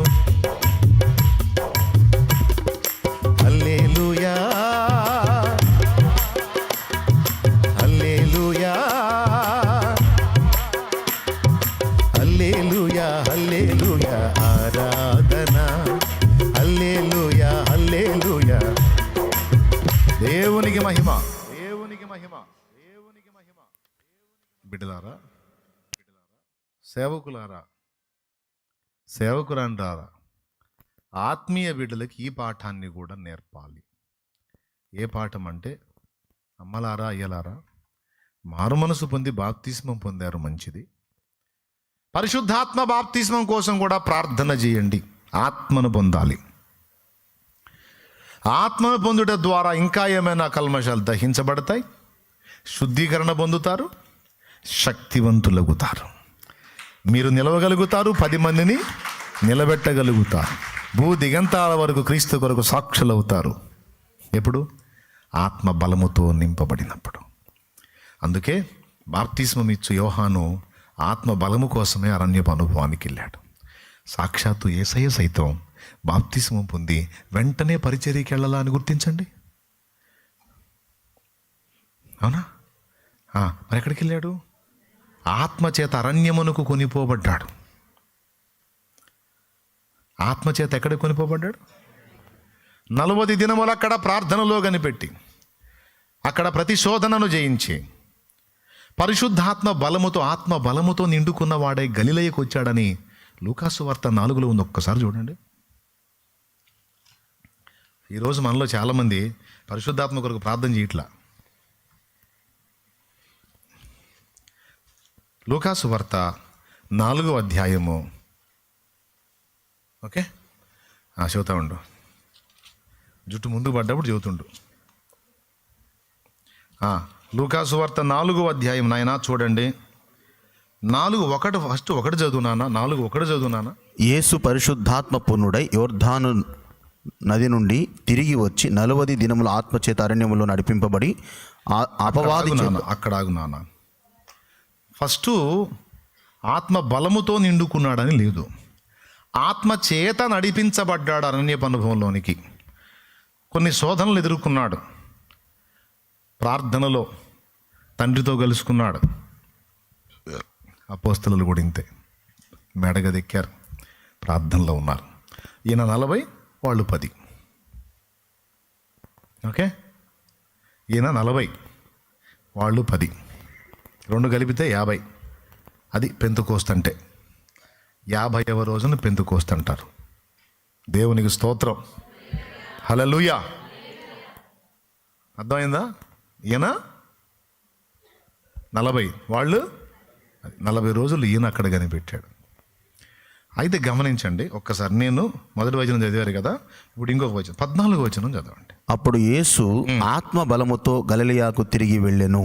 అక్కడ ఇప్పుడు ఆత్మ బలంతో నింపబడ్డాడంటే అంతకుముందు ఆత్మ బలముతో లేడని అర్థం. ఒకవేళ అంతకుముందే ఆత్మబలముతో ఉన్నాడనుకో, ఇప్పుడు ఆత్మబలముతో నింపబడ్డాడని చెప్పటం ఏంటి? ఇప్పుడు అన్నం తిని బయలుదేరాడు అంటే అంతకుముందు కూడా అన్నం తింటే ఇప్పుడు అన్నం తిని బయలుదేరాడు అంటానికి అర్థం లేదు ఆ మాటకి. అంటే బాప్తిస్మం పొంది ఒడ్డుకు వచ్చినప్పుడు ఆత్మ అరణ్యానికి తీసుకెళ్ళి అక్కడ ప్రభువుని సిద్ధపరిచి ఆ ఏకాంతంలో తన శక్తిని ఇచ్చాడు. పరిశుద్ధాత్మ ఆయన మీదకి వచ్చేటప్పుడు ఆయన ఆత్మ, అక్కడ పెద్ద అక్షరం ఉంటుంది చూడండి, ఆత్మ అని. చిన్న లెటరా పెద్ద లెటరా? పెద్ద లెటర్. అది. అప్పుడు అపోస్తలులకు పరిశుద్ధాత్మ కొరకు కనిపెట్టి ప్రార్థించడం తప్పలేదు. ప్రభు అయిన యేసుక్రీస్తు కూడా పరిశుద్ధాత్మ శక్తి కొరకు కనిపెట్టి ప్రార్థించడం తప్పనప్పుడు మనం ఎట్ట ఉందామండి? ఒట్టిగా బాప్తిస్మం ఉంది. అందుకే మనలో చాలామంది మీ ఆత్మీయ బలహీనతలలో ఉన్నాము, శక్తిహీనులంగా ఉన్నాం. అందుకే బాపట్ల చక్రయ్య గారు అన్నాడు, శక్తిహీనుడనందువేమయ్యా, సౌజన్యమగు శుద్ధాత్మ శక్తిని పొందుకొనుమయ్యా. క్రైస్తవుండా కదలిరావయ్యా, కలుషాత్ములకు నీ శిలువ శక్తిని జాటవేమయ్యా. ఎండబాణాలనియు జడిసి ఎంత కాలము మూలనందువు, ఎండబాణాలనియు జడిసి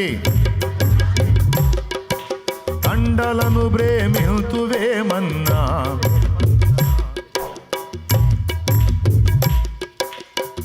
అందులో అంటాడు, శక్తిహీనుడనందువేమయ్యా, సౌజన్యమగు శుద్ధాత్మ శక్తిని పొందుకునమయ్యా. భక్తిహీనత పారద్రోలు, భ్రష్ట మనస్సు బయలుపరచు, శక్తి కలుగు సువార్త చాటుదువు, సువార్తచే జయముంది ఆత్మలను రక్షించెదవు.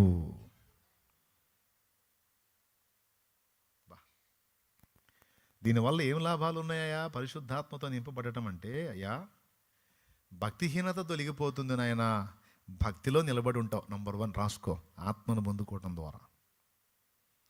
పెద్దోళ్ళ పాటలే పెద్ద నోట్స్ అండి. మనకి ధ్యానిస్తే మందంతా ఓవర్ యాక్షన్. పాటలు ధ్యానం చెయ్యం, పాటల్ని.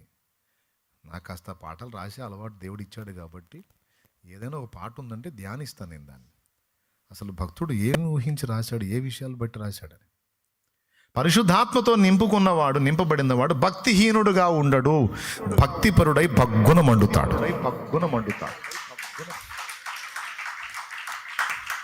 2, భ్రష్ట మనస్సు ఏదైనా ఉంటే పరిశుద్ధాత్మ అభిషేకం కలిగిన వాడికి దొరికిపోతాడు.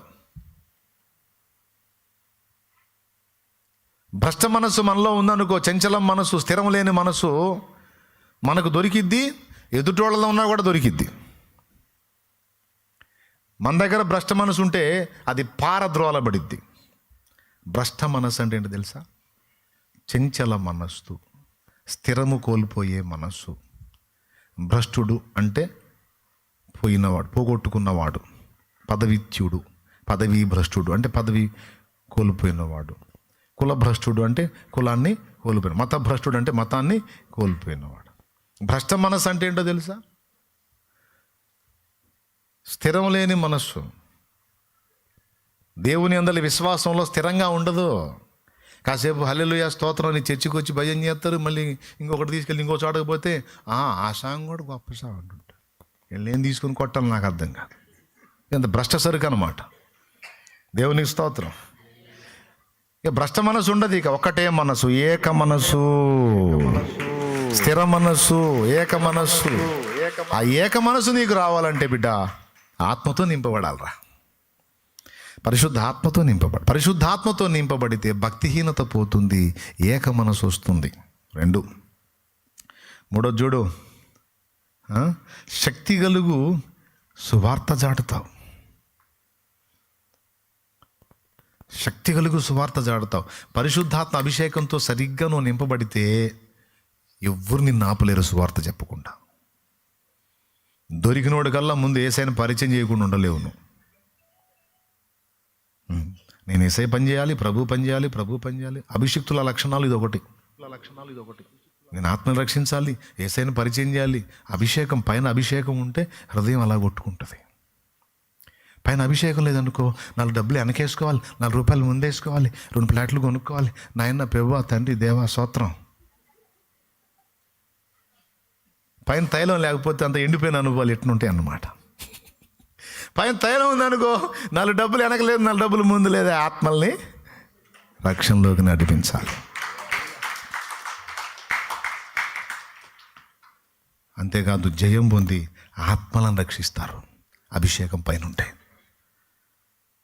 అపోస్తలులు అదే చేశారు కదా, క్రీస్తుకు సాక్షులయ్యారు, ప్రకటించారు.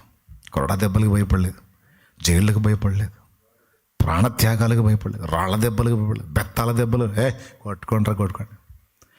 ఎలా ఉన్నారు? చావుకి ఎలా వెళ్ళదు? యోహాను, యాకోబు అయితే హతసాక్షుల్లో స్టోరీలో ఉంటుంది. శిరచ్ఛేదం చేయడానికి యాకోబుని తీసుకెళ్తుంటే, ఖడ్గం చేత చంపడానికి యాకోబుని తీసుకెళ్తుంటే నవ్వుతా వెళ్ళాట. అక్కడ సైనికుడు మారుతాడు, ఆ సైనికుడు చెప్తాడు అన్నమాట. ఏమన్నా తెలుసా, చాలామందిని చూశాను నేరస్తుల్ని, కానీ శిక్ష ఖరారైంది అన్నప్పటి నుంచి వాడి ముఖం మారిపోయింది. కానీ ఇతని దగ్గర శిక్ష ఖరారైన దగ్గర నుంచి ముఖం అంతకు ముందున్న కళ్ళ కంటే ఎక్కువ కళ్ళతో నేను చూశాను. వధాస్థలికి, ప్రాణం తీసేటువంటి ప్రదేశానికి తీసుకెళ్ళేటప్పుడు నేను రాను, నన్ను వదలండి, నన్ను వదలండి అని ఏడ్చిన వాళ్ళని చూశాను చాలామందిని. కానీ ఒక్కడు నాకు భిన్నంగా కనపడ్డాడు. వధాస్థలికి నవ్వుతూ వెళ్ళాడు. దేవునికి మహిమ. నవ్వుతూ ఇక్కడ నవ్వుతున్నాళ్ళే, ఆడిపోయినాక భయపడతాడంటే లేదు, ఖడ్గం ఎత్తినప్పుడు కూడా నవ్వుతానే ఉన్నాడంట, ప్రభువుని స్తుతిస్తూ. ఇదిగో నా ఆత్మ నీ చేతికి అప్పగిస్తానని అప్పచెప్పి కన్నుమూశాడు. చావుకి నవ్వుతా ఎదురుపోవటం అనేది ఎవడి వలన అవుతుందా? కానీ పైన పరిశుద్ధాత్మ అభిషేకం ఉంటే, ఆత్మ బలపరిస్తే చిరునవ్వుతో ఎదురు వెళ్ళగలరు. దేన్ని కూర్చున్న భయం ఉండదు. అందుకే అగ్ని బాప్తిస్మం అంటే పరిశుద్ధాత్మ బాప్తిస్మం ద్వారా ప్రక్షాళన జరుగుతుంది, శక్తి కలుగుతుంది. ఇన్ని ప్రయోజనాలు ఉన్నాయి, ఇంకా బోల్డ్ అని చాలాసార్లు చెప్పాను. ఇప్పుడు చెప్పండి, మనం మిస్ అయ్యాం లేదా ఈ పాయింట్ని?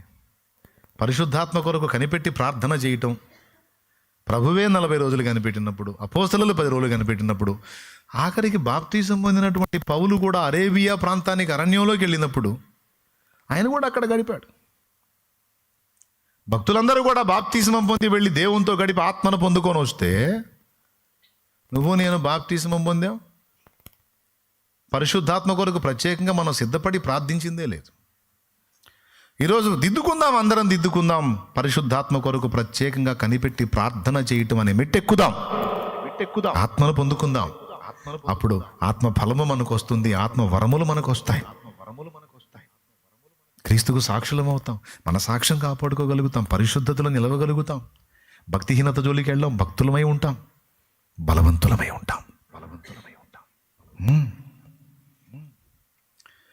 తండ్రిని చూడాలని, తండ్రి చిత్తం చేయాలని,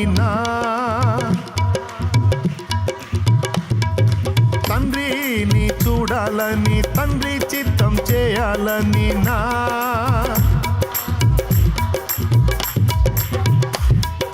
చేయుటకు పంపబడిన వాడా, ఇప్పుడే దిగి రమ్మయ్యా. నాలో తండ్రి చిత్తం చేయుటకు పంపబడిన వాడా, ఇప్పుడే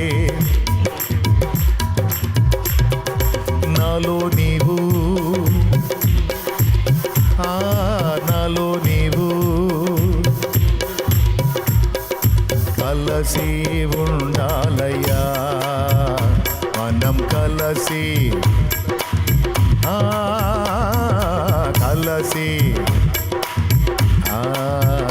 మనం కలసి పరిశుద్ధ యేసు పంపిన వాడవు నీవేగా. పరిశుద్ధ దేవునికి మహిమ. వాక్యం బాగా చదవాలి. ఒక పక్క వాక్యం చదువుకుంటేనే మరొక పక్క పరిశుద్ధాత్మ అభిషేకం కోసం టైం కేటాయించుకొని మనం కనిపెట్టుకొని ప్రార్థన చేయాలి. ఏనాడన్నా ఒక 3 దినాలు కనీసం కేవలం పరిశుద్ధాత్మ అభిషేకం కోసం నిన్ను కాచుకున్నానని చరిత్ర ఉందా నీకు?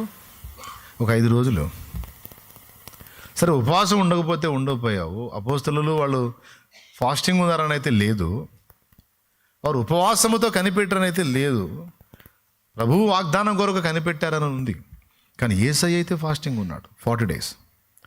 అలాగే నువ్వు 40 రోజులు ఉండకపోయినా కనీసం 4 రోజులు సరే, కనీసం తింటానైనా, ఏదో ఆకలికి అంత అల్పాహారం తీసుకుంటానైనా, ప్రభువా నీ ఆత్మను నాకు ఇవ్వయ్యా, నీ అభిషేకం నాకు, పరిశుద్ధాత్మతో నన్ను నింపు ప్రభువా, దహించు ఆత్మతో నన్ను పరిశుద్ధపరిచి నీ శక్తితో నన్ను నింపు ప్రభువా, నీ ఆత్మ నాకు కావాలి. నేను నిలబడాలి, 10 మందిని రక్షించాలి ప్రభువా, నీ వరము నాలో పనిచేయాలి, నీ ఫలము నాలో వ్యక్తం కావాలి. నా తండ్రి నీ ఆత్మను నాకు ఇవ్వు అని ఏనాడన్నా అడిగావా? కూర్చొని అచ్చంగా ఆ పాయింట్ మీద. లైవ్లో ఎంతమంది ఉన్నారో నాకు తెలియదు, ఉన్నోళ్ళు ఎప్పుడన్నా అడిగారా? నన్ను వెంబడించే వాళ్ళందరూ గుర్తుపెట్టుకోండి, దేవుడు బయలుపరుస్తున్న విషయం స్పష్టంగా లేఖనాలను చూపించి, లేఖనంలో అనేక చోట్ల ఏముంది తెలుసా? తండ్రి తనను అడుగు వారికి ఎంతో నిశ్చయముగా తన పరిశుద్ధాత్మను అనుగ్రహించును. అపోస్తలులు అడిగారు, పొందారు. యేసయ్య అడిగాడు, పొందాడు. పౌలు అడిగాడు, పొందాడు. భక్తులు అడిగారు, పొందారు. మనకు ముందు తరాల్లో ఉన్న భక్తులు అడిగారు, పొందారు. మనం అడగలేదు, అందుకే బలహీనంగా ఉన్నాం. మనం వాక్యంతో నింపబడాలి, పరిశుద్ధాత్మతో కూడా. వాక్యంతో నింపబడాలంటే వాక్యాన్ని ధ్యానించాలి, ఆత్మతో నింపబడాలంటే తండ్రిని అడగాలి, అంటే ప్రార్థించాలి. అప్పుడు తన పరిశుద్ధాత్మ అభిషేకము తండ్రి మనకిస్తాడు, ఆత్మను మనకు అనుగ్రహిస్తాడు. ఆయన మన మీదకి వచ్చినప్పుడు, మనలో పని చేసినప్పుడు ఆ పవర్ వేరుగుంటుందబ్బా. సేవకులు కూడా దీన్ని గుర్తుపట్టాలి. చాలామంది సేవకులు దీన్ని వదిలేశారు. అసలు సిద్ధపాటు లేకుండా సేవకు వచ్చేసారు. కొంతమంది దేవుని ఆత్మను పొందుకోకుండా సేవకు వచ్చేసారు. పరిశుద్ధాత్మతో నింపబడాలన్న కాన్సెప్టే వదిలేసి సేవకు వచ్చారు. అందుకే ఫలశూన్యులై ఉన్నారు. పరిశుద్ధాత్మయే లేనిది వర్షము లేని పైరు చందం వేయది, వర్షము లేని పైరు చందం వేయది. పరిశుద్ధాత్మను గోరుము, జీవమాయేసు ప్రభుని పేరట వేడుము, జీవమాయేసు దేవునికి. అలా పరిశుద్ధాత్మతో నింపబడిన వ్యక్తులు తాకినప్పుడు స్వస్థతలు జరిగినాయి, మాట్లాడినప్పుడు హృదయాల్లో కార్యాలు జరిగినాయి. అలా ఆత్మతో నింపబడిన భక్తులు, వ్యక్తుల యొక్క వస్త్రములు తగిలినా కూడా దేవుడు కార్యాలు చేశాడు. వారి వాక్కుకు శక్తిని ఇచ్చాడు. నేను అది మొత్తుకుంటుంది. శాలేమన్నా అని అందరూ శాలేమన్నా చేతి కోసం చూడటం కాదు. మీరు పరిశుద్ధాత్మతో నింపబడి ఆత్మను పొందుకొని మీరు కూడా ప్రయోజకులు కావాలి. నీ గ్రామంలో నువ్వు ఆత్మను పొందుకోమ్మా, ప్రకటించు, ప్రార్థించు, చేతులుంచు, కార్యాలు జరిగిస్తాడు. అయితే ఇవన్నీ చేసేటప్పుడు వాక్యంతో నింపబడటం ముఖ్యం. వాక్యము మరియు పరిశుద్ధాత్మ. అలా ఆత్మను పొందుకొని పరిశుద్ధాత్మ ప్రభావంతో నింపబడిన స్త్రీలు వాడబడ్డారు, పురుషులు వాడబడ్డారు. కానీ ఆత్మను పొందుకొనుట అనే విషయాన్ని నిర్లక్ష్యం చేసి చాలా తప్పు చేయట్ల సేవకులు. అందుకే సేవలలో అగ్ని లేదు, పరిచర్యలో అగ్ని లేదు. ఏదో మిణుగు మంట ఉంది. కొంచెం అట్లా తైలం అట్లా టచ్ అవ్వగానే పరిగెత్తారు సేవ. కాస్త నిరుపు నిదానం కలిగి దేవుని పాదాల దగ్గర కూర్చొని కనిపెట్టి ఆత్మను పొందుకొని శక్తివంతమైన సేవ చేయాలంటే పరిశుద్ధాత్మ సహాయము, నడిపింపు, ఆయన వశమవటం అనే ప్రక్రియ లేకుండా జరగదు. శక్తివంతమైన సేవ జరగాలంటే మనం ఆత్మవశులై అది. నాయన 2 ఇంకొక మాట ఉందిలే, ఈసారి చెప్తాను నాన్న. అది కూడా చెప్పాను అనుకో, ముందు చెప్పిన మొత్తం పోతాయి. కాబట్టి ఈ పాయింట్లో నేను బ్రేక్ చేస్తాను. ఓకే, నీ కుటుంబంలో ఉజ్జీవం రావాలన్నా, నీ సమాజంలో ఉజ్జీవం రావాలన్నా, నీలో ఉజ్జీవం రావాలి. నీలో ఉజ్జీవం రావాలంటే పరిశుద్ధాత్మతో నింపబడి కనిపెట్టి ప్రార్థన చేయాలి. ఎన్ని లేఖనాలు చూపించాను మీకు. బాప్తిసం పొందిన ప్రభు వెళ్ళాడా లేదా?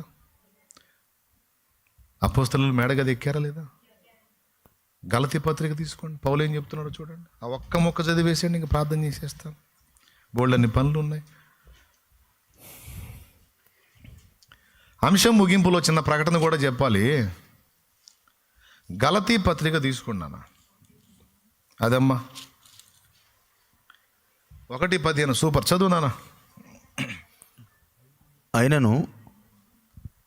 అయినను తల్లి గర్భమునందు పడినది మొదలుకొని నన్ను ప్రత్యేకపరచి తన కృపచేత నన్ను పిలిచిన దేవుడు నేను అన్యజనులలో తన కుమారుని ప్రకటింపవలనని ఆయనను బయలుపరచను అనుగ్రహించినప్పుడు మనుష్య మాతృలతో నేను సంప్రదించలేదు.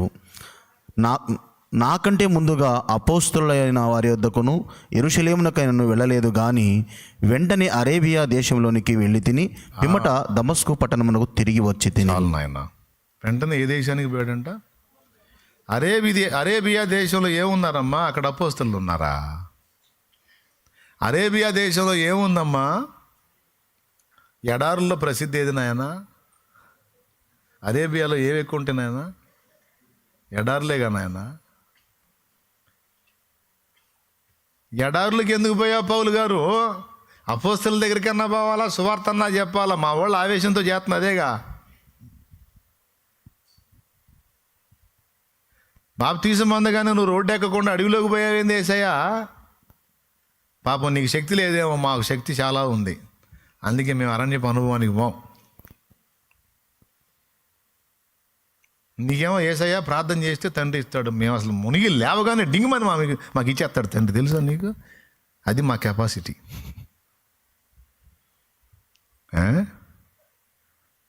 అపోస్తలులు, పౌలు, ప్రభు, ఇంకెన్ని లేఖనాలు చూపించాలి? ఏమిటి అసలు, ఎందుకు పోయారు అట్లా వాళ్ళు? అంతములేనిది యేసయ్య రాజ్యము,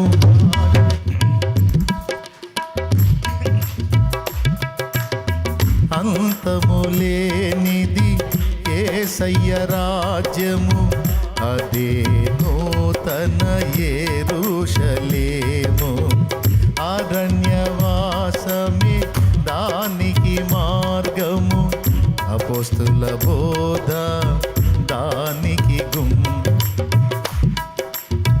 ఓకేనా? అక్కడేం వాడాడు? అరణ్య జీవితమే దానికి మార్గము, అపోస్తుల బోధ. గుమ్మము కదా, దేవునికి స్తోత్రం. దానికి పునాదులా గుమ్మములే. ఆ పాటలో గుమ్మములు అన్నాళ్లే. ఇప్పుడు మన గుమ్మాలు కాదు, మనకు అరణ్యవాసం. ఏమండి, ఈ కార్యక్రమాన్ని బట్టేనండి మీలాంటోడు నాకు ఇచ్చిన పైసలన్నీ తీసుకెళ్ళి ఆడబెట్టా. నేను ఎక్కడ పెట్టా?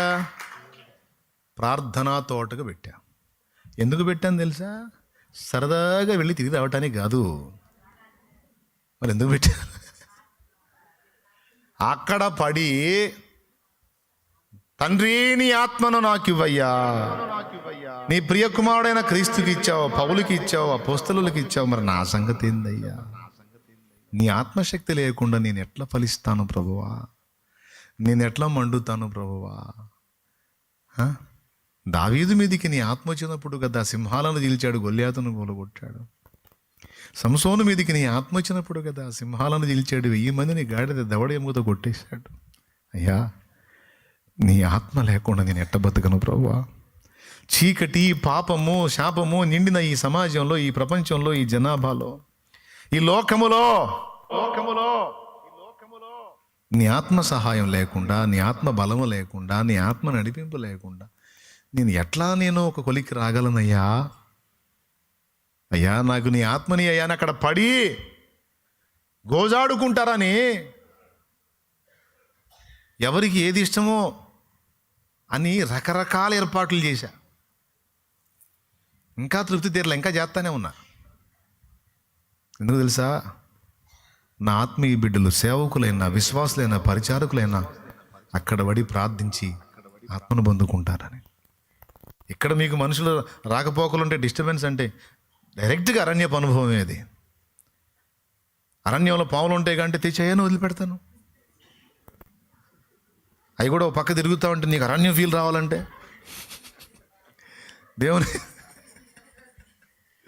దేవునికి స్తోత్రం కలుగు. హల్లెలూయా. లేదు, వదిలే పని లేదు. ఏదైనా దేవుడు కనికరిస్తే అయ్యే కనపడుతుంటే, సిస్టర్ నేను కూడా ఉన్నా కానీ నువ్వు ప్రార్థన చేసుకోని.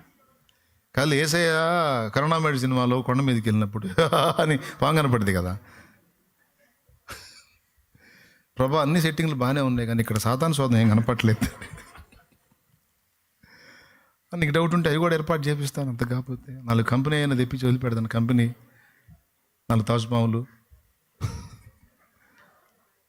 ఏమండి, లేకపోతే ఎక్కడ ఒక రేకు ఓపెన్ చేసి అయ్యో వచ్చిపోతుంటాయి.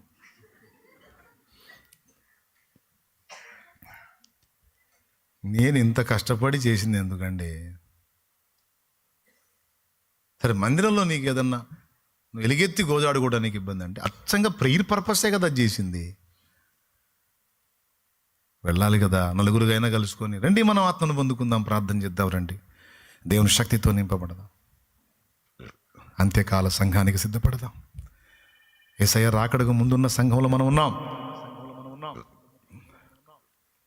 ఫైనల్ డేస్లో మనం ఉన్నాం. ఆత్మ కావాలి. అడుకోవద్దా, కలుసుకోవద్దా, మాట్లాడుకోవద్దా, వెళ్ళొద్దా, తండ్రిని అడగొద్దా? యేసయ్యకే నీ ఆత్మ తప్పనప్పుడు, పౌలుకు తప్పనప్పుడు, అపోస్తలులకు తప్పనప్పుడు మమ్మల్ని ఎట్లా వదిలిపెడతావు తండ్రి? నువ్వు నన్ను ఎట్లా వదిలిపెడతావు తండ్రి? నీ ఆత్మను నాకు ఇవ్వకపోతే ఎట్లా నిలబడతాను తండ్రి? నేను బలహీనపడతాగా తండ్రి, పాపంలో పడతాగా తండ్రి, శాపానికి చిక్కుతాగా తండ్రి, చీకటికి చిక్కుతాగా తండ్రి. నేను తండ్రి నాకు వద్దు తండ్రి, నాకు నీ ఆత్మ కావాలి తండ్రి, నాకు నీ పరిశుద్ధాత్మ నీ తండ్రి, నాకు నీ అభిషేకం ఈ తండ్రి, నా వల్ల కావట్లేదు తండ్రి, నన్ను నిలబెట్టు తండ్రి, నాకు నీ ఆత్మ నీ తండ్రి, నీ అగ్నితో నన్ను దహించు తండ్రి అని గోజాడుకోగలగనైనా. ఆత్మను పొందుకున్నప్పుడు ఆ బలం వేరు, ఆ తేజస్సు వేరు, ఆ ఫోర్స్ వేరు. రాకడ సమయం ఆసన్నమైనది, శక్తితో నన్ను నింపమని.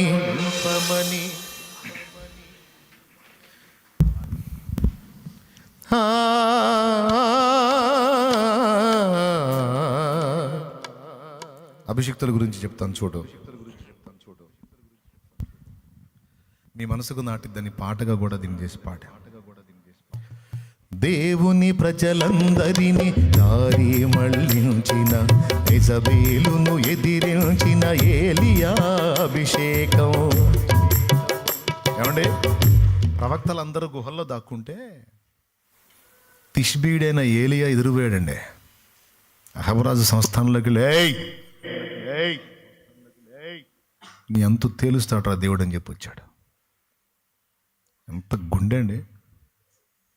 రాజు వాడు, అహాబ్ అనేవాడు రాజు. ఈయన పట్టుకొని శిరస్సు కొట్టేయండి అంటే కొట్టేస్తారు. నా దేవుడు బొమ్మన్నాడు, వాడేం చేస్తాడు? వెళ్తాను నేనని వెళ్ళి వార్నింగ్ ఇచ్చేస్తాడు. యెజబెల్ ఆట కట్టిస్తాడు. యెజబెలు ఏర్పరిచిన ప్రవక్తలను వినం చేస్తాడు. అప్పట్లో అగ్రరాజ్యంగా తొలతూగిన ఐగుప్తు రాజు ఫరో దగ్గరికి వెళ్ళి దేవుడు తన ప్రజలను వదిలిపెట్టమంటున్నాడని చెప్పిన అభిషిక్తుడు మోషే. ముప్పు తిప్పలు పెట్టి 30 చెరువులు నీళ్లు తాగి చివరికి ఎర్ర సముద్రంలో ముంచేస్తాడు దేవుడు.